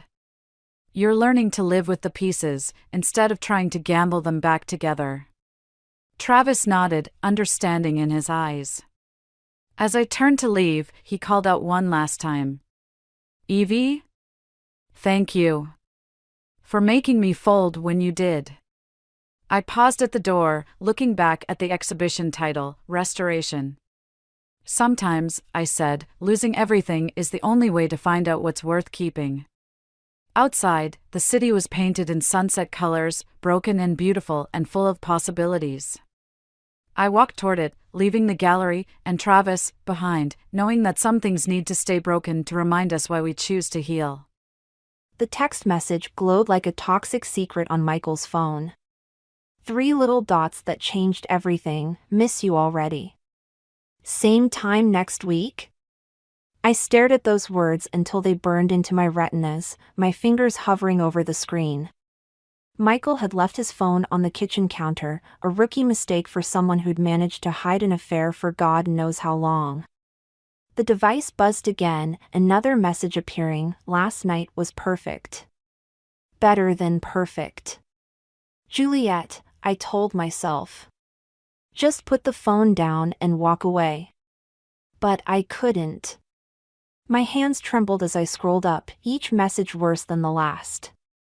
Pet names. Inside jokes. Plans for future rendezvous. The timestamps stretched back months. I set the phone down exactly where I'd found it, careful not to disturb a single thing.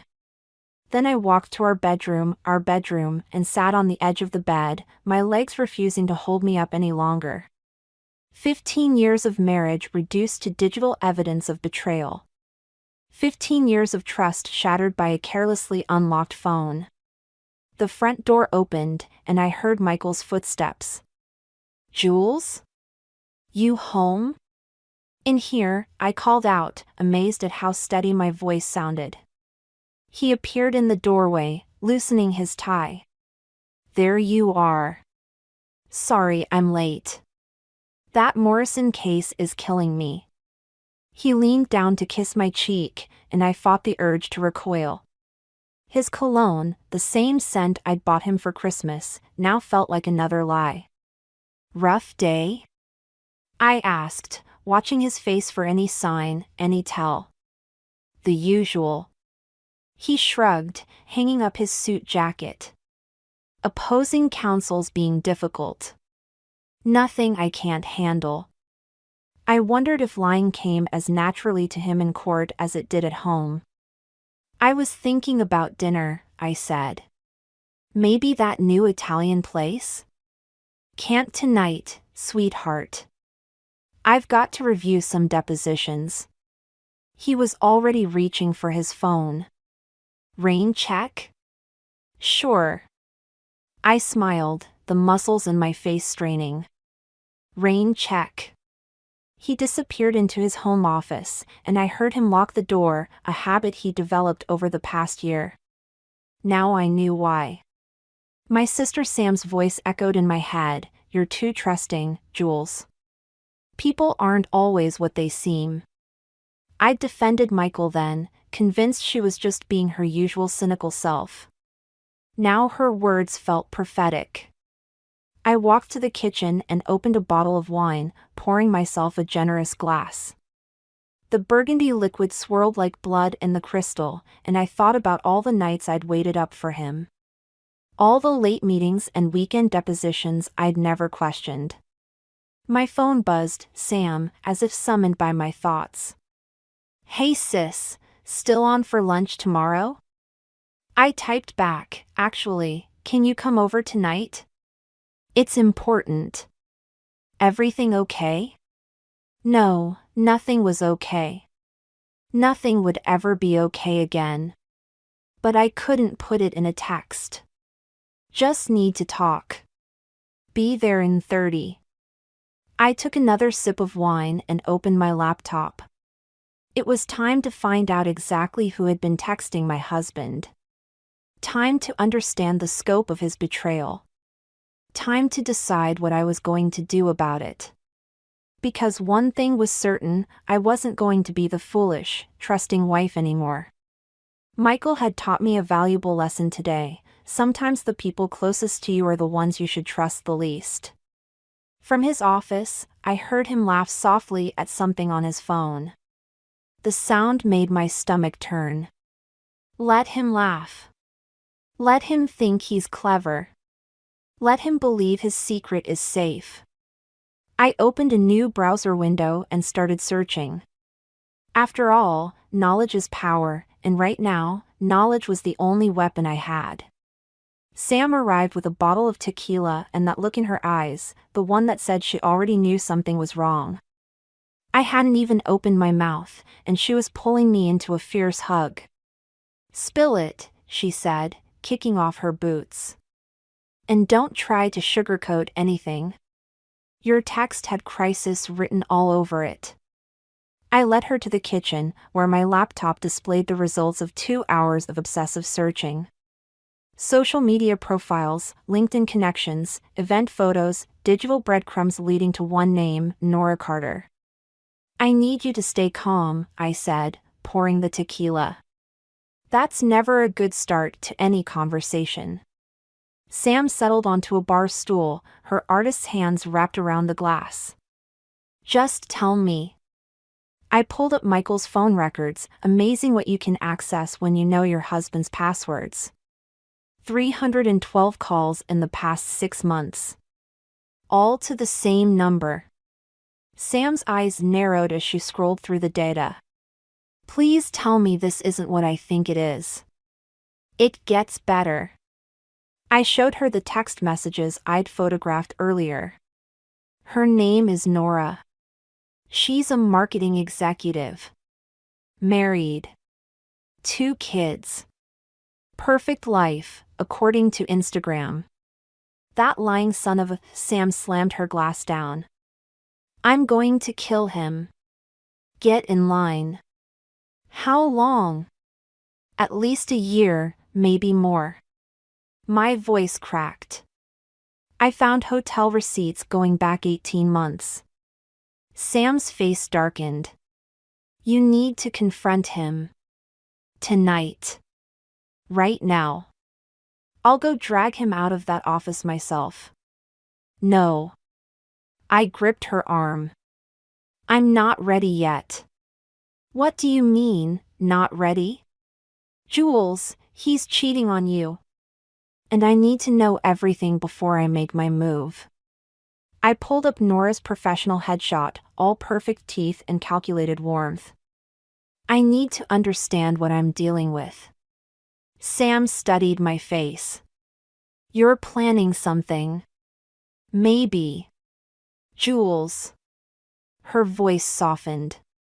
Revenge isn't going to make this hurt less. This isn't about hurting less. I closed the laptop. It's about making sure they both understand exactly what they've done. From the office, Michael's voice drifted out, another work call. Sam's hands clenched into fists. How can you stand it? She whispered. Knowing he's probably talking to her right now? Because every lie he tells is one more piece of evidence. I took a long sip of tequila. One more reason to make this count. What are you going to do? I don't know yet. But when I figure it out. I met her eyes. I need to know if you're with me. Always. She squeezed my hand. But promise me something? What?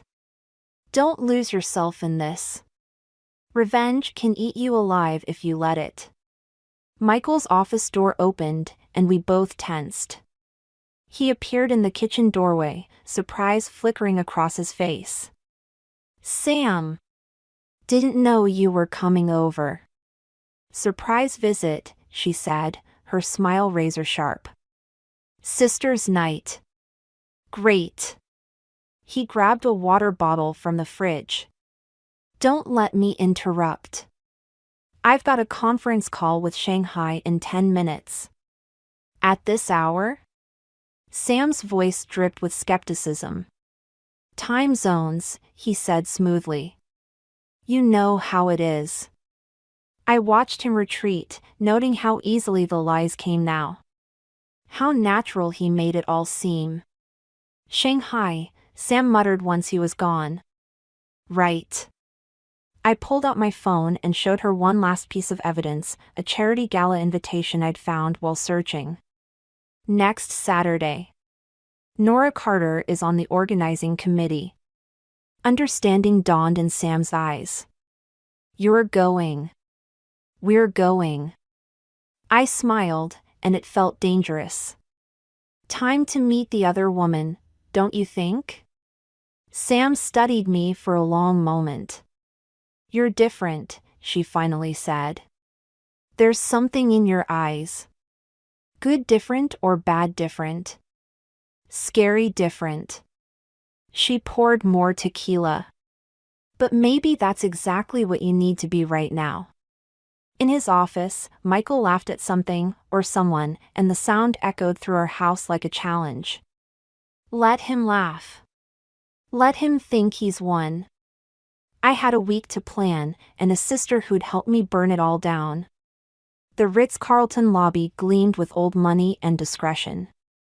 I sat in a leather armchair, pretending to read a magazine while my heart hammered against my ribs. Michael had texted his usual lie about working late. But his calendar, synced to our shared home computer, showed a 3-hour block marked client dinner. 3 hours.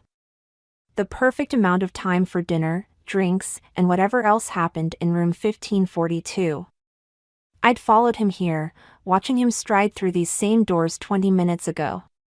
He hadn't even looked around, so confident in his routine, so sure of his security. The front desk had greeted him by name. My phone buzzed. Sam, you okay? I'm here. He's upstairs. Want me to come? No. I need to do this alone. I slipped my phone away as the elevator doors opened. And there she was, Nora Carter in the flesh. Sleek black dress, designer heels, wedding ring catching the light. She moved with the easy confidence of someone who'd done this before, many times before. The magazine crinkled in my white-knuckled grip as she passed within feet of me. Her perfume lingered, something expensive and French. I wondered if her husband had bought it for her, like I'd bought Michael's cologne. My camera felt heavy in my purse. I counted to 60, then stood up. The elevator ride to the 15th floor lasted an eternity. Each floor number lit up like a countdown to destruction. The hallway was empty when I stepped out. I moved quietly, following the room numbers until I found 1542. From inside came the muffled sound of laughter, her laughter. I recognized it from the charity gala videos I'd studied online.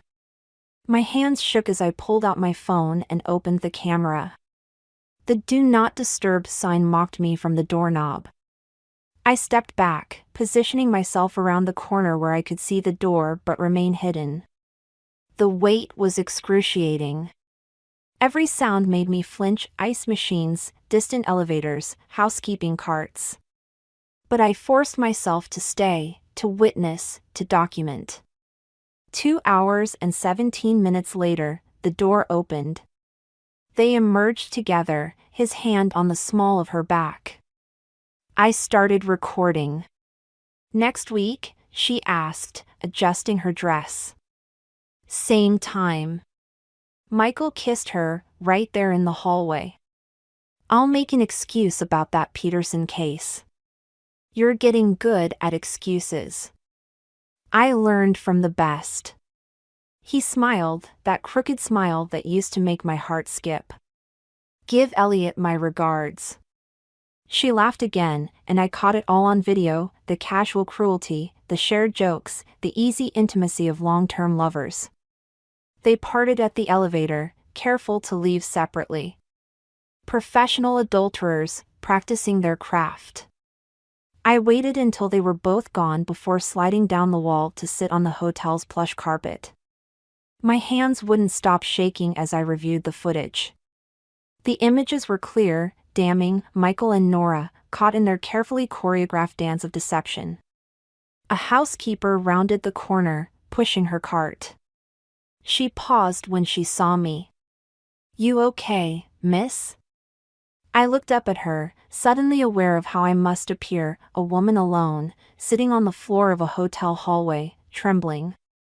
"No," I said honestly. "I'm not okay at all." She nodded, understanding in her eyes. "Room 1542, she said quietly. "They come every week. Sometimes twice. Every week.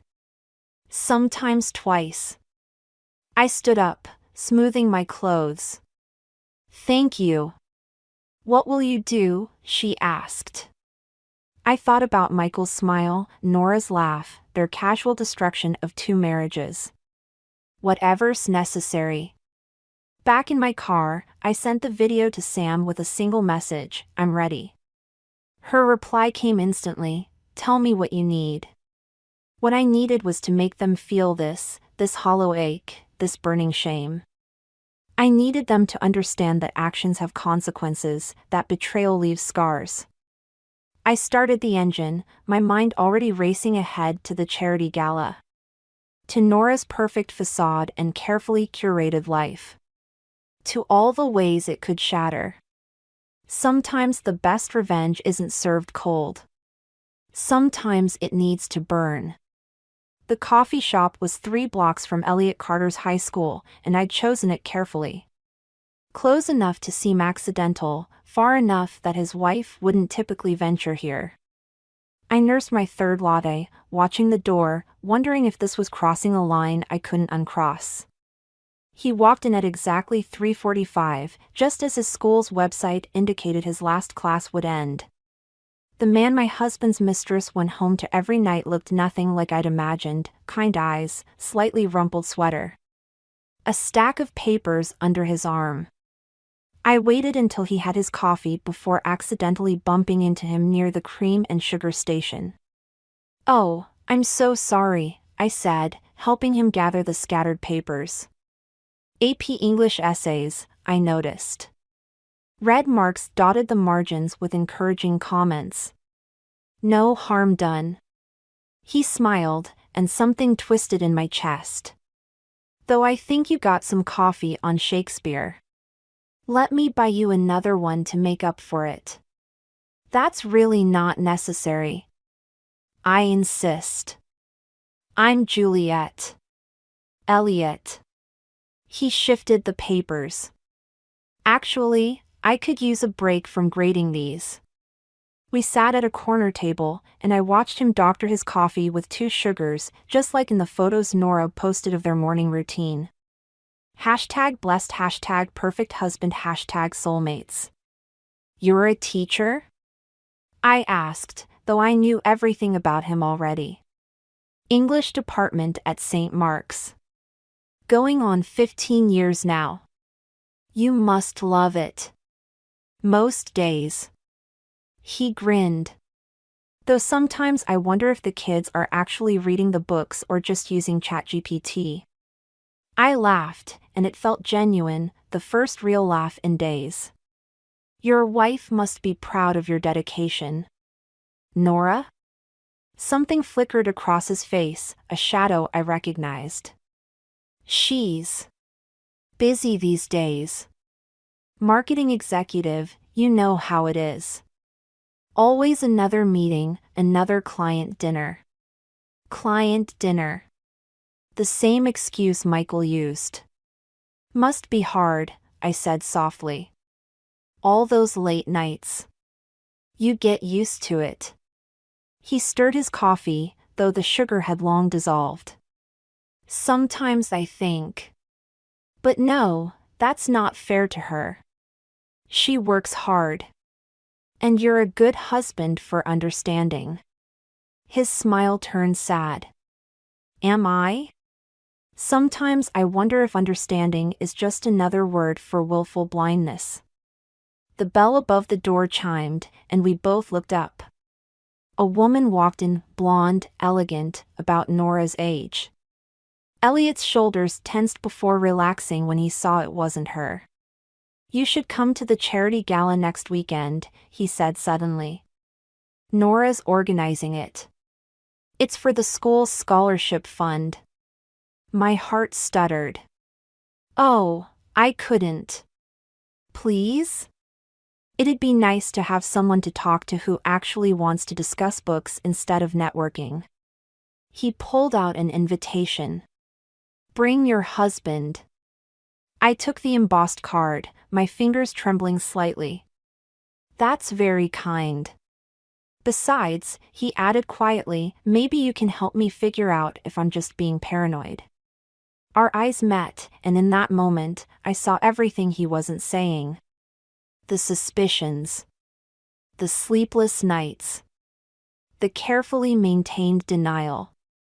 Sometimes, I heard myself say, paranoia is just intuition wearing a fancy name tag. He nodded slowly, understanding passing between us like a current. You know something. It wasn't a question. I stood up, suddenly unable to breathe. I should go. Juliet. His voice stopped me. Whatever you know. Whatever you're planning. Remember, there's more than one person who'll get hurt. I looked back at him, this decent man with his red pen and kind eyes, marking papers and waiting up for a wife who was in another man's bed. Sometimes, I said, the truth hurts less than the lies we tell ourselves.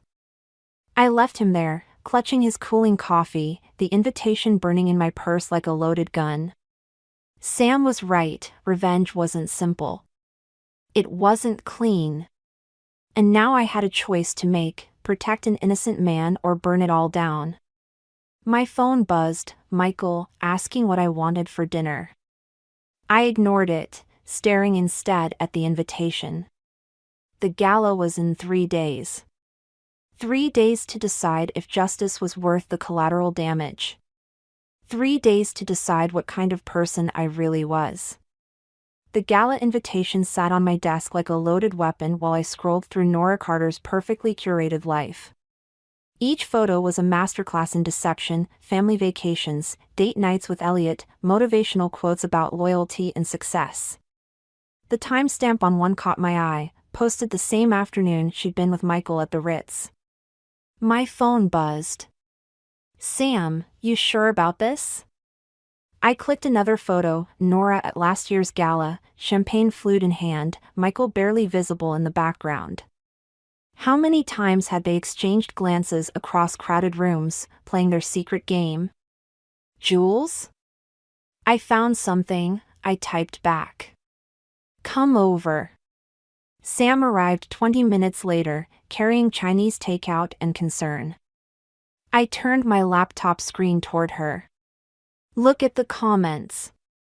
She leaned in, reading. From the real MCT, stunning as always. That's Michael. 3 years ago. Before he even made partner at the firm. I pulled up more photos, more comments. He's been hiding in plain sight, leaving breadcrumbs all over her social media. Jesus.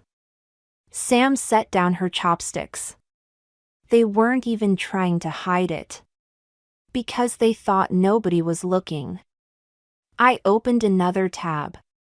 But that's not the best part. Look at her company's website. The marketing firm's leadership page showed Nora in her executive headshot. Below it, a list of major clients. Including Michael's law firm. She helped land their account 2 years ago, I said. Probably how they met. So it's not just an affair, it's a potential ethics violation. Sam's eyes widened. If the firm found out, they'd both lose everything. The thought should have satisfied me. Instead, it left me cold. But so would Elliot. The teacher? Jules, you can't protect everyone.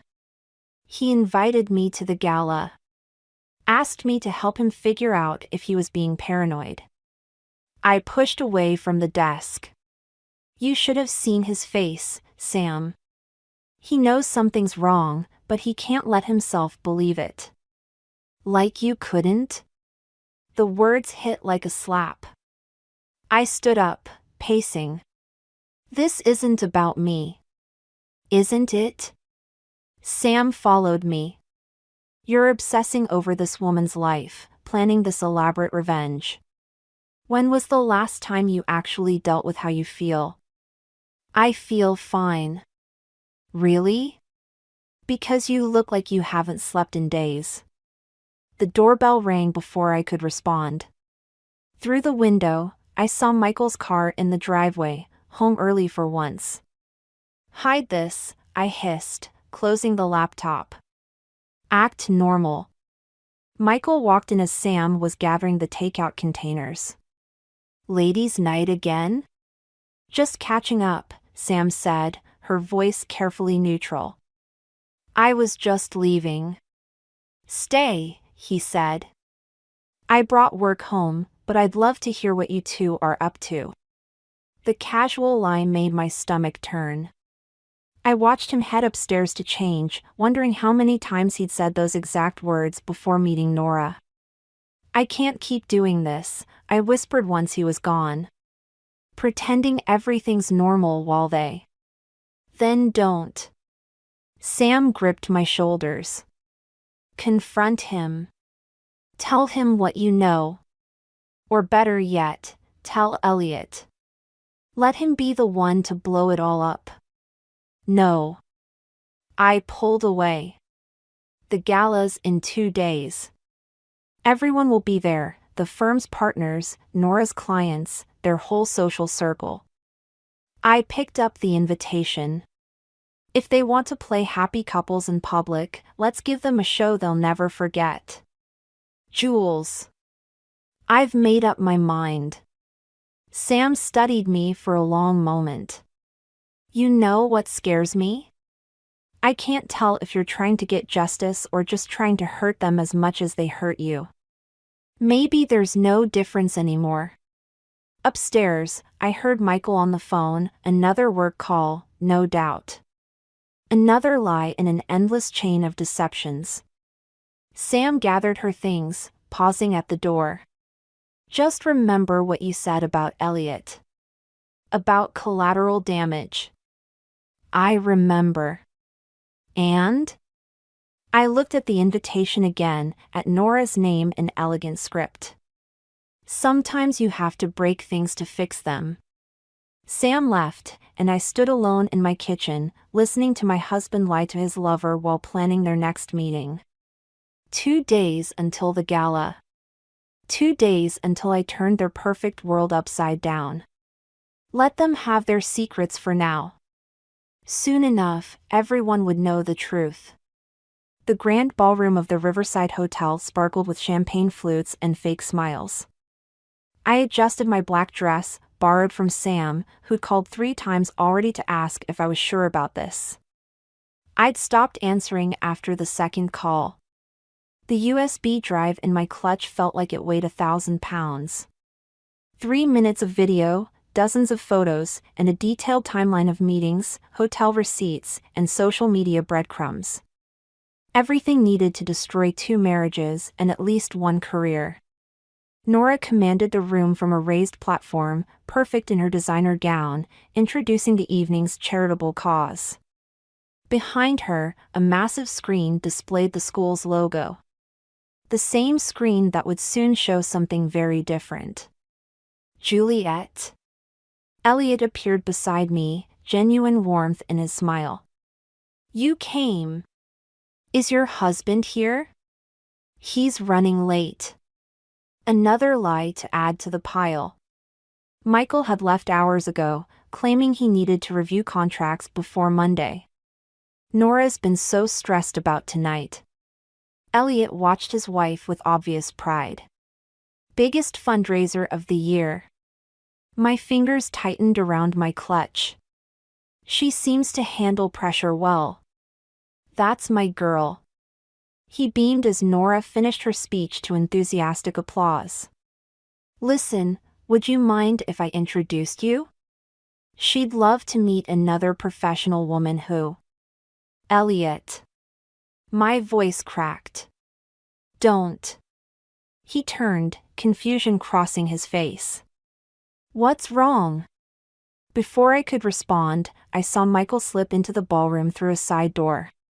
He caught Nora's eye across the room, and something passed between them, a look so intimate it made my stomach turn. I need some air, I muttered, pushing through the crowd toward the terrace. The night air hit my face like a slap. I gripped the stone balustrade, trying to steady my breathing.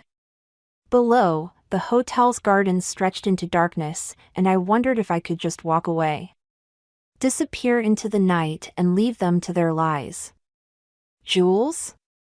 I froze. Michael stood in the doorway, champagne in hand. What are you doing here? Elliot invited me. I turned, studying my husband's face. Surprised? He shifted uncomfortably. I thought you had deadlines this weekend. Funny. I thought you had contracts to review. Something flickered in his eyes, recognition, maybe fear. Before he could respond, Nora appeared behind him. Michael, the senior partners want, oh. She stopped short, perfect smile faltering for just a moment. I'm sorry, I didn't realize. Nora, this is my wife, Juliet. Michael's voice was steady, practiced. Jules, this is Nora Carter, our marketing consultant. We shook hands, both of us wearing masks that felt paper thin. Her perfume, the same scent from the hotel hallway, made me want to scream. Your husband speaks so highly of you, she lied smoothly. Funny, he's never mentioned you. The tension crackled between us like static electricity. Inside, the MC was announcing the evening's presentation. We should get back, Michael said quickly. The partners. Of course. I smiled, all teeth. Don't let me keep you. They retreated together, not quite touching but moving in perfect synchronization. Through the glass doors, I saw Elliot watching them, a small frown creasing his forehead. My phone buzzed. Sam again, please don't do this. I looked at the USB drive, then at the happy couples mingling inside. At Michael and Nora, playing their parts to perfection. At Elliot, still watching with growing confusion. The MC's voice boomed through the speakers, and now, a special presentation about our scholarship program. My hand tightened around the drive. One upload and it would all come crashing down. The affair, the business connection, the years of lies, all of it exposed on that massive screen for everyone to see. But Elliot's kind eyes haunted me. The way he'd talked about books over coffee. The pride in his voice when he spoke about his students. The MC was calling for the tech team to start the presentation. It was now or never.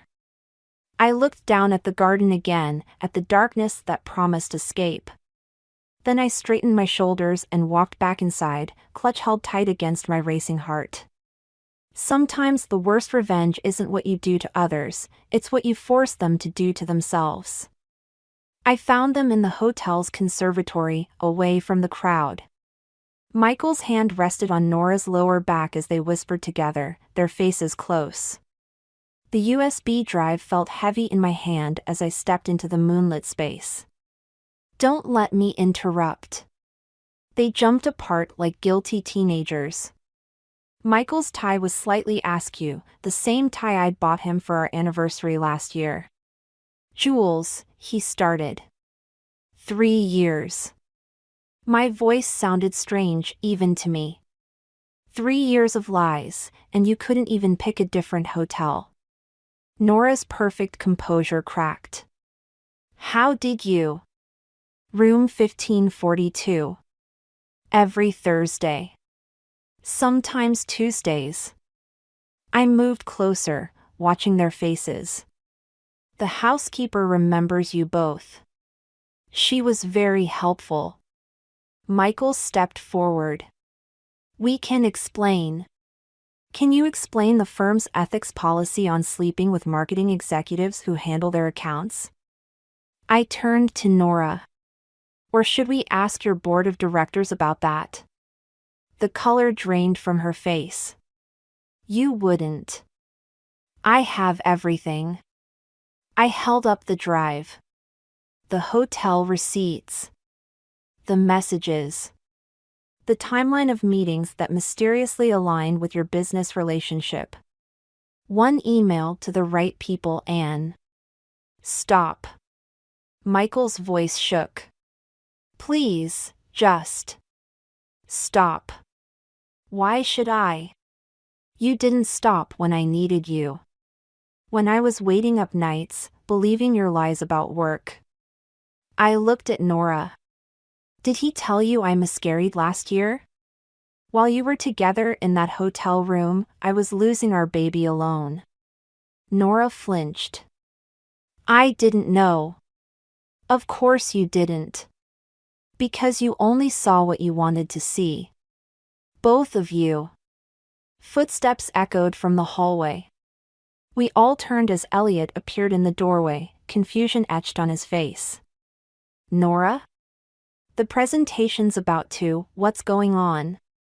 The silence stretched like a wire about to snap. I watched Nora's perfect mask slip back into place, watched her reach for another lie. Nothing, honey. Just discussing the fundraiser. Don't. My voice cut.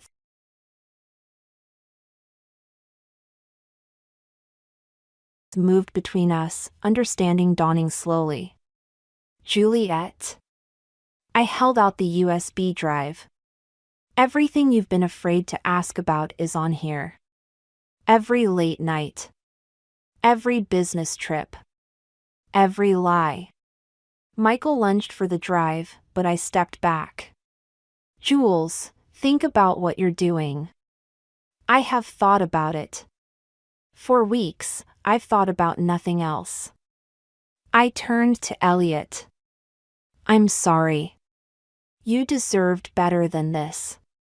Nora made a small, broken sound. Please. My children. Should have been reason enough to stop. I placed the drive in Elliot's trembling hand. The truth hurts less than the lies we tell ourselves. Someone wise told me that recently. Elliot stared at the drive, then at his wife. How long? Neither Michael nor Nora could meet his eyes. The answer hung in the air between us all. I'll save you the trouble of more lies. I moved toward the door. 3 years, 2 months, and 16 days. But who's counting? Jules, wait, Michael reached for me. I pulled away. Don't touch me. Don't call me. Don't try to explain. I met his eyes one last time. The divorce papers will be on your desk Monday morning. Behind me, I heard Nora begin to cry, heard Elliot's quiet, devastated questions. But I didn't look back. I walked through the ballroom, past the curious glances and whispered conversations, out into the cool night air. Sam was waiting in her car, just like she promised. One look at my face and she opened her arms. Did you do it? I collapsed into the passenger seat, suddenly exhausted. I gave the drive to Elliot. Better than showing everyone at the gala? This way. I closed my eyes. This way they have to face what they've done. No public scandal to hide behind. Just the truth, finally. Sam started the car. Where to? I thought about our house, filled with 15 years of memories and lies. About Michael's clothes in our closet, his toothbrush by our sink. Anywhere but home. The coffee shop where I'd first met Elliot looked different in the morning light. Or maybe I was the one who'd changed. I traced the rim of my cup, watching the door, wondering if he'd come. He did. Same rumpled sweater, same stack of papers under his arm.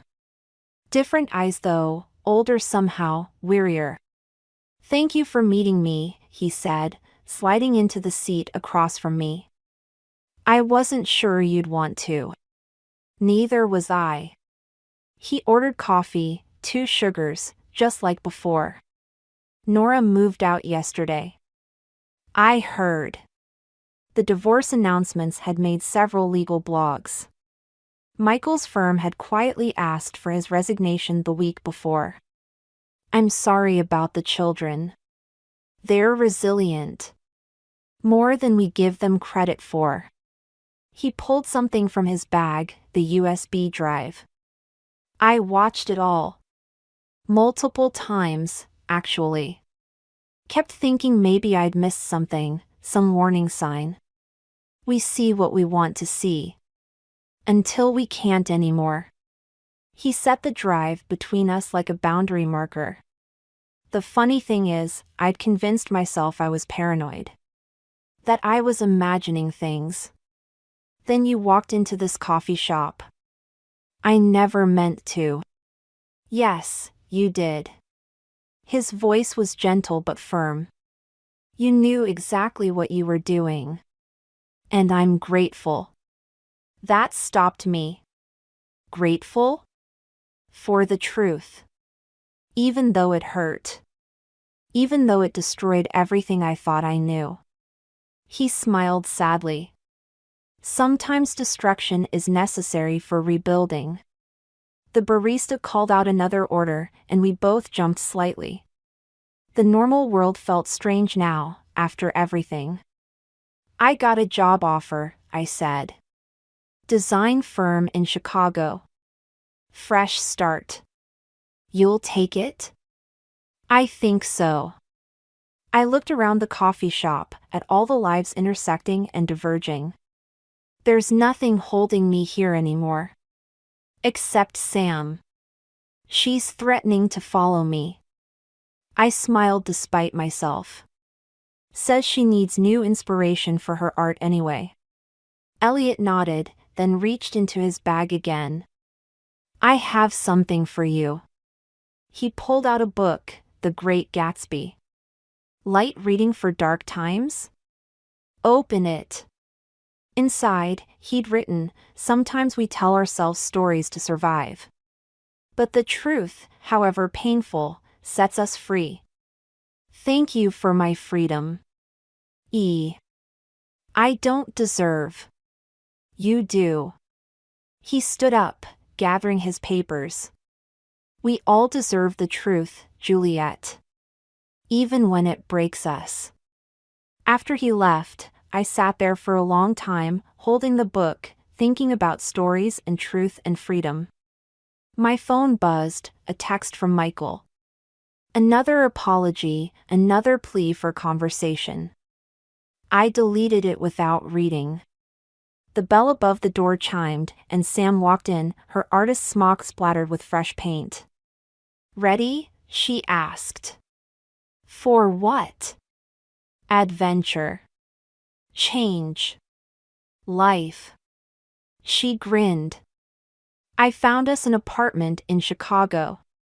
2 bedrooms, great light, walking distance to your new office and the best art district in the city. Us?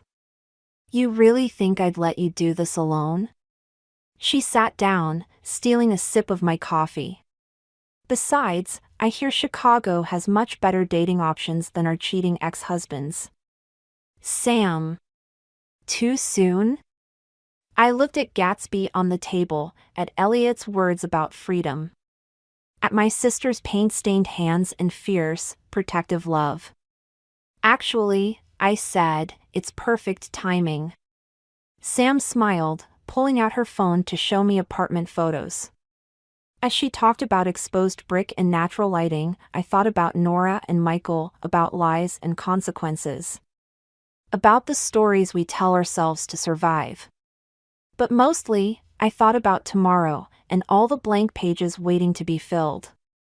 I picked up Gatsby, tucking it into my bag alongside the job offer and apartment listings. Sometimes the best revenge isn't about destroying someone else's story, it's about finally being brave enough to write your own. So, Sam said, eyes bright with possibility, when do we start? I looked at my sister, my constant, my compass, my co-conspirator in both revenge and redemption. We already have. The phone slipped from my fingers, hitting the kitchen counter with a sharp crack. Those 3 little dots kept pulsing on Connor's screen, taunting me with their rhythmic dance. Someone was typing, deleting, typing again. I shouldn't have looked. Shouldn't have noticed the notification. Shouldn't have touched his phone at all. I'm Addison, and until 30 seconds ago, I thought I knew what trust meant. Mom? Everything okay? Chloe's voice drifted down from upstairs, probably hearing the clatter of the phone. Fine, honey. Just dropped something. My voice stayed steady, a teacher's practiced control. 16 years of marriage, and here I was, hands trembling over a text message that read, "Same time tonight? I'll wear that thing you like." The message disappeared before my eyes, deleted. Of course. Connor always was meticulous about covering his tracks. Even the way he arranged his shoes by the door, perfectly aligned, spoke of someone who liked things just so. Need help with dinner? Chloe appeared in the doorway, her dark hair pulled into a messy bun, Connor's eyes staring back at me from her face. The similarity made my stomach turn. Actually, yes. I needed a witness, someone to ground me in reality. Could you chop these onions? She moved beside me, our elbows touching as we worked. The kitchen filled with the sharp scent of onions, masking the acid taste of bile rising in my throat. Dad working late again? Her knife tapped steadily against the cutting board. Bars busy on Thursdays. The lie came easily, practiced over months of similar conversations. But now the words felt like glass in my mouth. My phone buzzed. Connor. Traffic's terrible. Don't wait up. Chloe peered over my shoulder. 3rd Thursday this month. I looked at her sharply. She'd been counting. Mason noticed too, she added, scraping onions into the pot. He pretends not to, but he does. The front door opened, and Mason's backpack hit the floor with its usual thud. His footsteps dragged toward the kitchen, heavy with teenage exhaustion. Dad working late? He asked, reaching for an apple. Chloe's knife paused mid-chop. The silence stretched until I forced words through numb lips. Yes, honey. The bar's busy. Mason bit into his apple, eyes fixed on something distant. Weird. I walked past there after practice. Place looked pretty dead. The wooden spoon in my hand snapped. Both kids stared at the broken pieces. Mom? Chloe's voice was careful, measured. It's nothing. I tossed the splintered wood into the trash. Just old. Everything gets old eventually, doesn't it? Mason disappeared upstairs, but Chloe lingered, her presence both comfort and witness to my unraveling. You know, she said, voice low, Aunt Rachel mentioned this guy, Peter something. He's good at finding things out. Things people want to keep hidden. My hands stilled over the stove. Your aunt talks too much. Maybe. Chloe shrugged. Or maybe she talks just enough. I turned to face my daughter, really looking at her. When had she grown so perceptive? So strong? Sometimes, she continued, the worst part isn't what you find out. It's pretending you don't already know. The timer buzzed, making us both jump. Dinner would be ready soon, a meal for 3 instead of 4. Again. I picked up Connor's phone, still lying where it fell. The screen had cracked, a spider web of lines distorting his lock screen, our family photo from last summer's vacation. All of us smiling, none of us seeing the fractures already forming. Mom? Chloe touched my arm. What are you going to do? I placed the broken phone exactly where Connor always left it, aligned perfectly with the counter's edge. I'm going to serve dinner. And then I'm going to make a phone call. To Peter. To Peter. The decision settled in my chest like a stone. Because you're right, honey. The pretending has to stop. Peter's office smelled like old coffee and secrets. The leather chair creaked under me as I pulled out Connor's credit card statements, copies I'd made while he slept. My hands didn't shake anymore. That was new. These are from the last 6 months, I said, spreading them across Peter's desk. Notice anything? He adjusted his reading glasses, weathered fingers tracing the lines of numbers. The Chandler Hotel. Every Thursday. He glanced up. Expensive taste. We've never stayed there. The words tasted bitter. Not once in 16 years. Peter nodded, his silence more telling than words. I'd known him since before Connor, back when he'd helped my sister through her divorce. Now here I was, following her footsteps. My phone buzzed. Connor. Running late tonight. Business meeting. Of course you are, I muttered, switching the phone off. Have you confronted him? Peter gathered the statements into a neat pile. Not yet. The door opened, cutting me off. Jenna stood in the doorway, her college backpack slung over one shoulder. Uncle Peter, I brought those files you, oh. Her eyes widened. Aunt Addison. The room suddenly felt too small. Jenna, my niece, Connor's part-time bartender, the girl who'd practically grown up in our house, shifted uncomfortably. Just dropping off some paperwork, I said, too quickly. For the school fundraiser. Right. Jenna's laugh was nervous, high-pitched. I should go. My shift at the bar starts soon. Thursday night. The words slipped out before I could stop them. Must be busy. Something flickered across her face, guilt? Fear? She practically fled the office. Peter watched her go, his expression unreadable.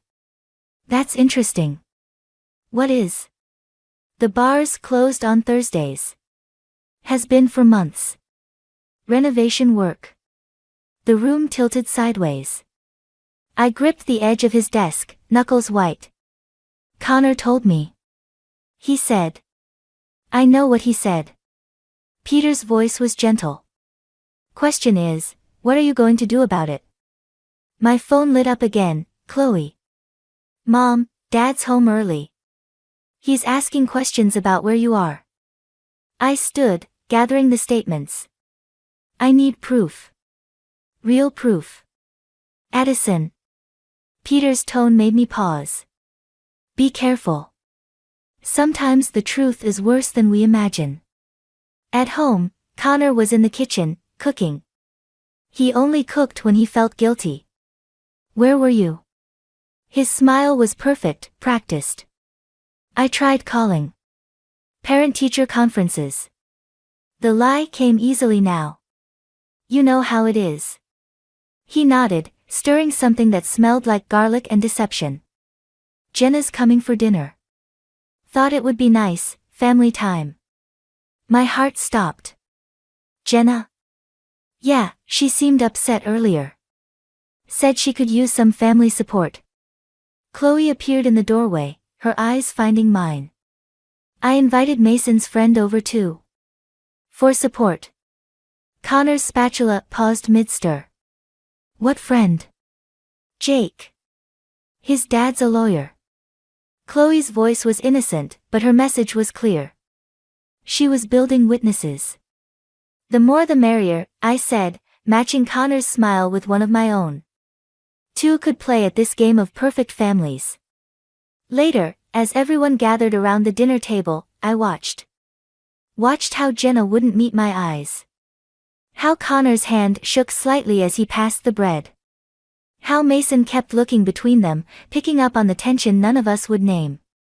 "So, Jenna," I said, cutting into my chicken. "How's work at the bar?" "Good." She stabbed a piece of broccoli. "Quiet on Thursdays." Connor's fork clattered against his plate. Chloe kicked me under the table, a warning or encouragement, I couldn't tell. "Funny," Mason said, "since it's closed for renovations." The silence that followed was deafening. Connor recovered first. Different sections, different days. You know how construction goes. But the crack was there, visible now.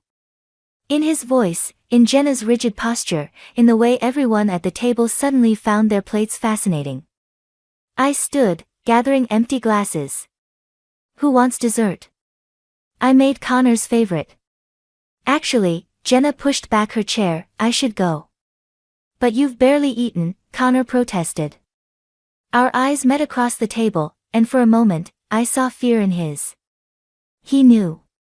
He knew that I knew. "Stay, Jenna," I said softly. "Family should stick together, don't you think?" The timer in the kitchen went off, shrill and insistent. Someone had to break first. It was just a matter of time. The Chandler Hotel receipt burned in my pocket as I walked through its marble lobby. Everything gleamed, the floors, the fixtures, the fake smiles of the staff. The kind of place that charged extra for secrets. "Can I help you?" The receptionist's nameplate read, "Sarah." "I hope so." I slid my driver's license across the counter. "My husband's been staying here." "Connor Walsh?"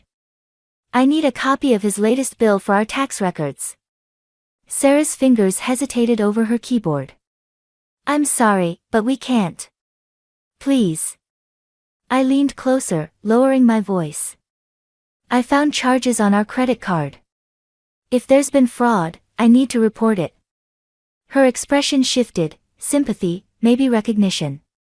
She'd probably seen this scene before. One moment. She typed, then frowned. "That's odd. The charges are under a different name, but the card matches your husband's." My throat tightened. "What name?" "James Peterson." She turned the screen. "Room 412, every Thursday for the past 3 months. James Peterson. Connor's grandfather's name. The man he'd always said he wanted to honor." "There's a standing reservation for this Thursday," Sarah added. "Shall I print the details?" I nodded, numb. The printer hummed, spitting out paper that felt like sandpaper in my hands. My phone buzzed. "Peter. Got something. Meet me at the bar." The bar was dark, closed for renovations, that showed no sign of progress. Peter waited in his car across the street. "Look at this." He handed me a manila envelope. Inside were photos, Connor entering the hotel, Jenna following 20 minutes later. Both carrying overnight bags. "When?" "Last Thursday." Peter's voice was gentle. "There's more." The next photo showed Connor at an ATM, withdrawing cash. Then at a jewelry store, emerging with a small bag. "The bracelet," I whispered. "The one Jenna had been wearing at dinner." "Addison." Peter touched my arm. "The hotel receipts, the jewelry, it's not the whole story. Look at the last photo." It was grainy, taken through a window. Connor and Jenna at a table, papers spread between them. One looked like a passport. "He's planning something," Peter said. "Something bigger than an affair." My phone lit up. "Connor. Working late again. Don't wait up." I looked at the hotel reservation in my hand. 3 hours from now, room 412. I need to see that room. Peter's eyes widened. "Addison, don't." Sarah will help me. My voice sounded strange, distant. She understands. The hotel key card felt heavy in my hand. Sarah had barely hesitated when I explained. Another woman who knew the taste of betrayal. Room 412 was pristine, waiting for its Thursday guests. I moved through it like a ghost, touching nothing, seeing everything. 2 water glasses by the bed. A forgotten hair tie on the bathroom counter. Jenna's brand. The closet door was ajar. Inside, a small safe stood open. Empty, except for a folded paper that had slipped behind it. My hands shook as I retrieved it. A bank statement from the Cayman Islands. Connor's grandfather's name again, but recent dates. Large deposits. My phone buzzed again. Chloe, Mom, where are you? Dad came home, but left again. He's acting weird. Then Mason, Mom, I heard Dad on the phone. Something about tickets. And finally Peter, get out of there. Now. Footsteps in the hallway. Keys jingling. I slipped into the bathroom, heart pounding. The door opened. You're early. Connor's voice. Had to make sure everything was ready. Jenna. Tickets are confirmed. Once the transfer clears next week, we're gone. What about Addison? The kids? A pause. They'll be fine. The divorce papers are ready. She'll get the house, enough money to keep quiet. She's not stupid, Connor. She knows something's wrong. By the time she figures it out, we'll be gone. 3 million buys a lot of distance. I pressed my hand against my mouth, stifling a laugh or a scream. 3 million. Our life reduced to a number. My phone buzzed silently. Peter again. Police are on their way. Anonymous tip about fraud. Stay hidden. Through the bathroom door, I heard champagne being poured. Celebrations beginning. Endings too. I touched the bank statement in my pocket. Sometimes the worst betrayals aren't about the heart at all. Sirens wailed in the distance, growing closer. In the other room, glasses clinked together in a toast to futures that would never come. The police station hummed with fluorescent lights and half-truths.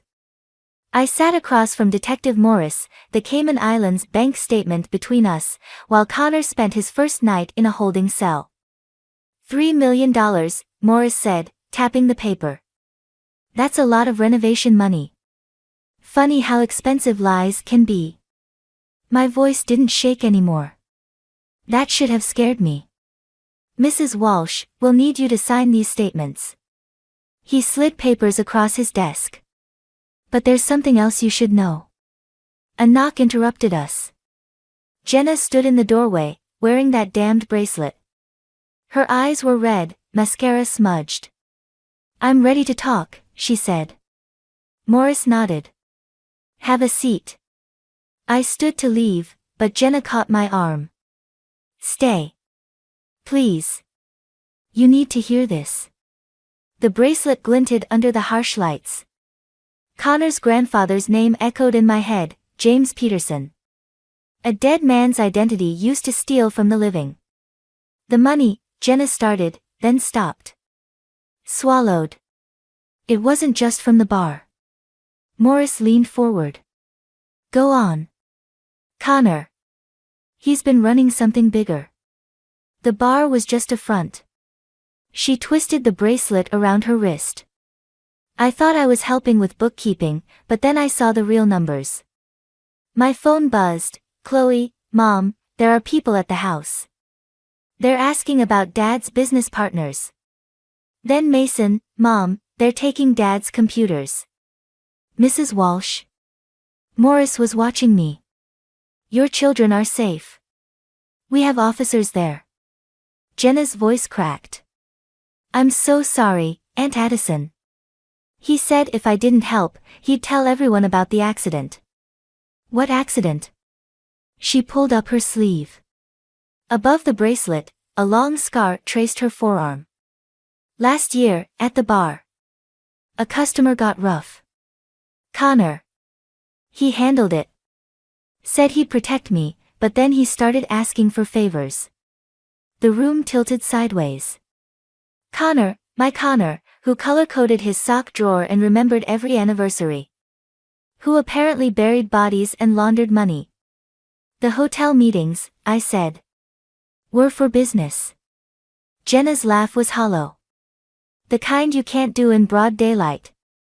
Morris spread out more papers. We've traced connections to 3 other establishments. All using the same pattern. My phone lit up again. Peter, don't react. Connor made bail. His brother posted it. The brother we hadn't spoken to in 5 years. The one Connor said was trouble. Detective, my voice was steady, I need protection for my children. Already arranged. He gestured to an officer. We'll have someone escort you. No. Jenna stood abruptly. You can't go home. Connor has a backup plan. He always has a backup plan. The bracelet caught the light again, and suddenly I understood. It's not just jewelry, is it? She unclasped it, handed it to Morris. Look inside the links. The detective examined it under a magnifying glass. USB drives. Clever. Everything's there, Jenna whispered. Every transaction, every name. He gave it to me as insurance, but really it was a trap. If anything happened, I'd go down too. My phone buzzed one final time, an unknown number. You have no idea what you've started. Connor's voice, even in text, was perfectly controlled. Like his sock drawer. Like his lies. Detective, I stood, gathering my coat, I need to make a call. In the hallway, I dialed Chloe. Pack bags for you and Mason. Peter's coming to get you. Mom? Her voice was small. Are we ever coming back? I watched through the window as Morris bagged the bracelet, proof of both corruption and corruption's cure. Not until it's safe. I pressed my forehead against the cold glass. Not until I finish what your father started. Behind me, Jenna approached, her wrist bare where the bracelet had been. I want to help. For real this time. I turned to face her, seeing not my niece but a mirror, another woman trapped in Connor's web, looking for redemption. Then help me understand, I said. Everything. Because sometimes, the only way to end a story is to go back to its beginning. Even if that beginning was built on graves we never knew we were dancing on. Peter's safe house smelled like dust and old promises. I watched the surveillance feed on his laptop, my children asleep in the next room. On screen, Connor paced his office at the bar, phone pressed to his ear. The cameras were Jenna's idea, Peter said, adjusting the volume. She planted them yesterday. The audio crackled. Connor's voice filled the room. No, listen. The police don't have everything. The bracelet's just insurance. Yes, I know what happens if, don't threaten me. Jenna sat beside me, her bare wrist a reminder of what we'd given up. There's more coming. Watch. On screen, Connor's brother Marcus entered the frame. The prodigal son, returned at last. You promised this would be clean, Marcus said. Now the cops are crawling everywhere. Addison doesn't know the whole story. Connor's laugh was ugly. She thinks it's just about money and a cheap affair. Let her. My fingers curled into fists. Beside me, Jenna tensed. And the kids? Marcus asked. Leverage, if I need it. Connor straightened his perfectly pressed shirt. Addison won't risk them. The laptop screen cracked under my grip. Peter gently pried my hands away. Mom? Chloe stood in the doorway, Mason behind her. They'd heard everything. Go pack, I said. We're leaving. No. Chloe moved closer, eyes fixed on the screen. We're done running. On the feed, Connor pulled out a familiar leather notebook, my grandmother's diary, the one thing I'd saved from my childhood home. See this? Connor waved it at Marcus. Everything we need is in here. The old property deeds, the original contracts. Once we have those, the development deal goes through, Marcus finished. And the money gets cleaned through the construction. Perfect crime. My grandmother's land. The acres of forest she'd protected, that I'd inherited. That Connor had been trying to get me to sign over for months. He can't access it without your signature, Peter said quietly. No. I watched Connor slide the diary into his safe. But he can make me sign. Jenna stood abruptly. I need to go back. What? No. The word came out sharp. He trusts me now. Thinks I'm terrified of the police finding out about everything. She touched her scarred arm. I can get into that safe. It's too dangerous. But even as I said it, I knew she was right. Mason stepped forward, his quiet voice steady. Dad always said I was just like him. Maybe it's time to use that. What do you mean? He'll expect me to come home. The dutiful son, worried about his father. His smile was pure Connor. I can distract him while Jenna gets the diary. Absolutely not. But Chloe was already nodding. I'll create a scene at school, she said. He'll have to come deal with it. Administrative emergency, parent conference. You've all lost your minds. I looked at Peter for support, but he was studying the surveillance feed thoughtfully. It could work, he said. With the right timing. On screen, Connor opened another bottle of whiskey, his movements precise even in destruction. Just like everything else he'd torn apart. My phone buzzed. Detective Morris, Connor's brother, made some interesting calls. You need to move. Now. Another message followed, and Mrs. Walsh? Whatever you're planning. Make it count. I looked at my children, seeing not victims but warriors. At Jenna, no longer the manipulated niece but a survivor seeking redemption. At Peter, who'd watched my sister's destruction and wouldn't let history repeat. Tomorrow, I said finally. We do it tomorrow. And then? Chloe asked.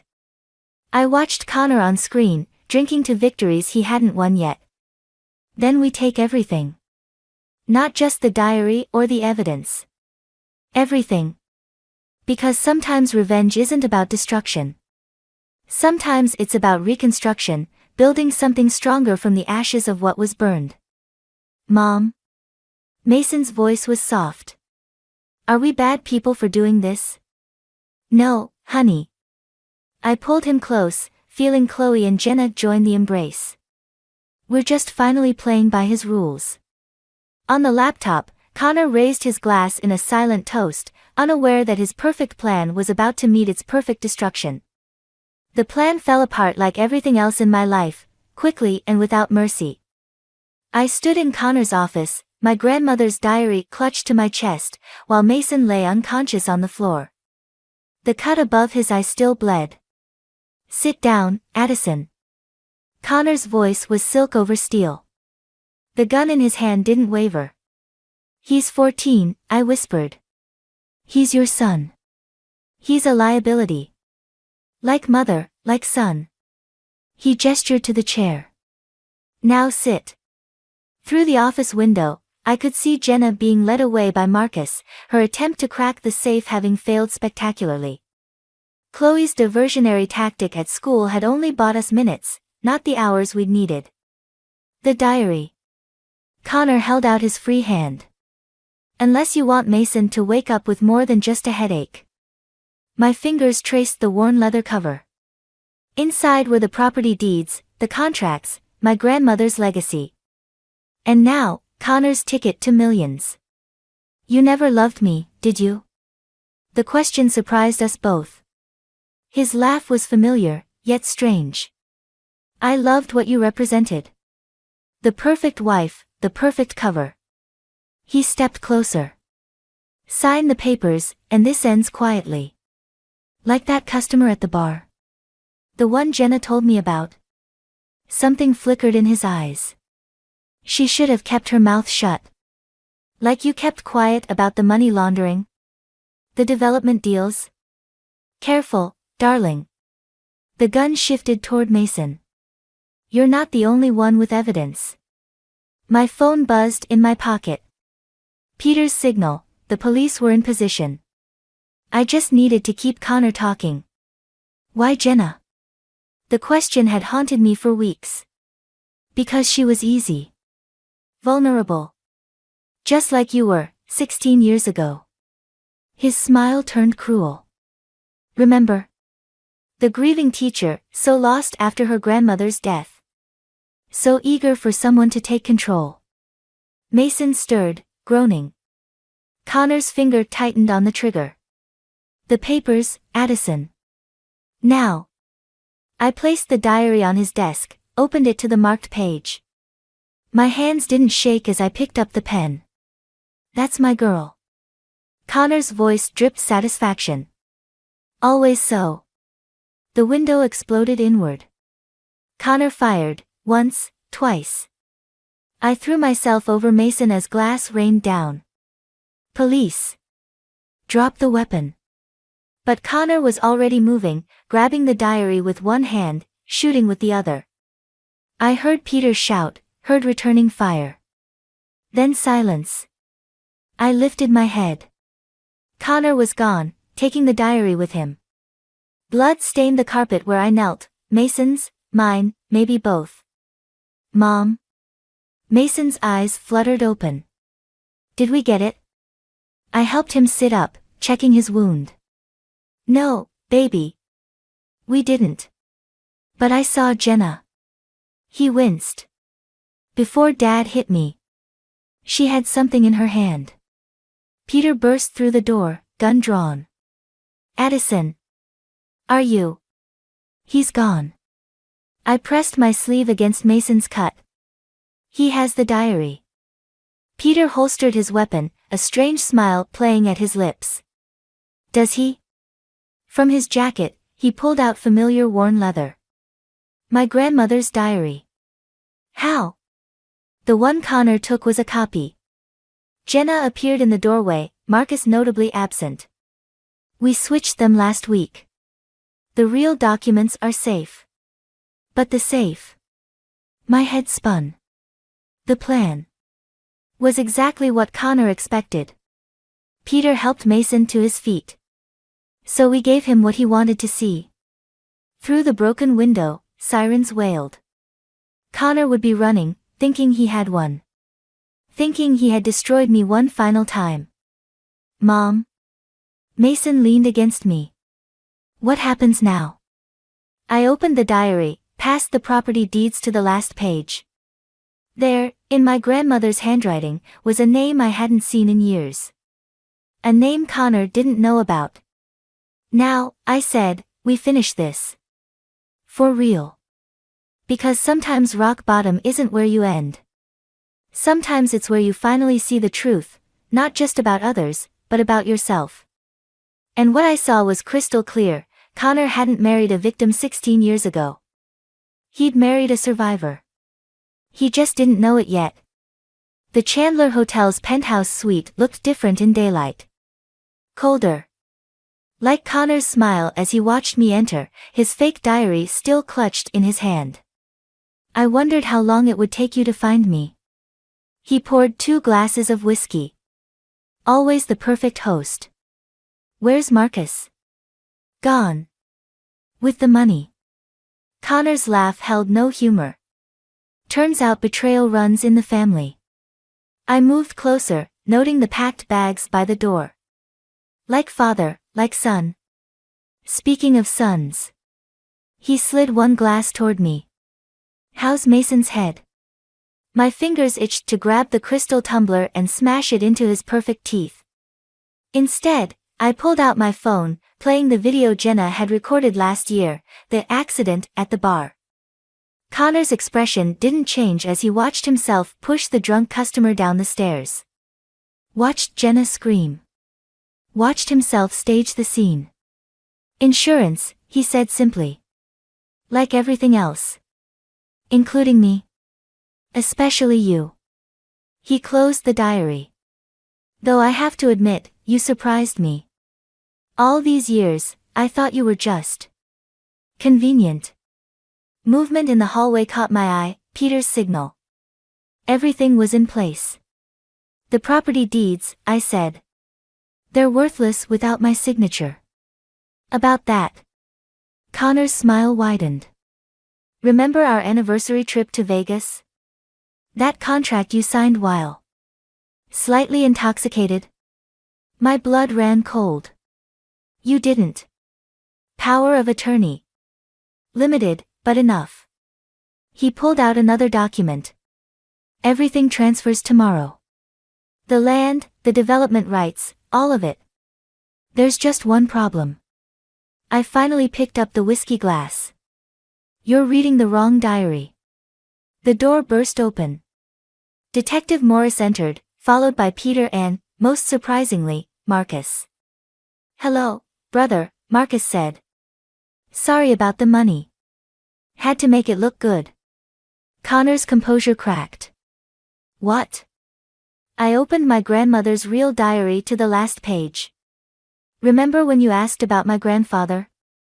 The one who disappeared before I was born. Understanding dawned in his eyes as he read the name, James Peterson. Your grandfather's identity, he whispered. The one I used for money laundering. Tax evasion. Murder. Morris stepped forward. We have it all, Mr. Walsh. Including your Vegas paperwork. Forgery's a serious charge. Connor lunged for the balcony. I moved without thinking, years of suppressed rage finding their target. The whiskey glass shattered against his temple. He stumbled, fell. That's for Mason, I said. Peter and Morris moved to restrain him, but Connor was laughing through the blood. You think this changes anything? He spat. You're still the grieving teacher. The convenient wife. The perfect victim. No. Jenna appeared in the doorway, holding a familiar bracelet. She's the woman who taught me to stop being afraid. The USB drives hidden in the bracelet's links contained everything, every transaction, every threat, every carefully orchestrated manipulation. Including his confession from moments ago. You recorded, Connor's mask finally shattered completely. Like you taught me, Jenna said. Insurance. Morris read him his rights while Peter checked his restraints. Through it all, Connor kept his eyes on me. I did love you, he said quietly.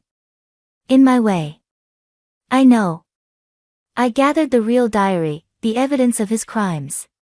That's what makes this perfect. What does? Knowing that for 16 years, you thought you were destroying me. I moved to the door. When really, I was learning how to destroy you. Mom? Chloe waited in the hallway, Mason beside her. Both stronger than I'd ever been at their age. It's done, I said. Behind us, Connor called my name one last time. I didn't turn around. Some endings don't need an audience. In the elevator, Mason touched the fading cut above his eye. Was it worth it? I looked at my children, at Jenna, at the family we'd pieced together from broken trust and shared survival. Ask me tomorrow, I said. Because some victories take time to feel real. And some scars need to fade before you can see them as battle wounds rather than weaknesses. But tomorrow was finally ours to decide. The courthouse steps felt colder than they should in spring. I watched Connor being led away in handcuffs, his perfect posture finally broken. He didn't look back. Neither did I. Ready? Peter held out my grandmother's diary. Inside the courtroom, the evidence had spoken for itself. The USB drives, the financial records, the video confession. But it was the diary that had sealed everything, my grandfather's identity, the original property deeds, the truth Connor had tried to steal. Almost. I turned to face the gathered press. They wanted their story, the betrayed wife, the corrupt businessman, the perfect family shattered. But that wasn't my story to tell anymore. Jenna stepped forward, her scarred arm now worn like a badge.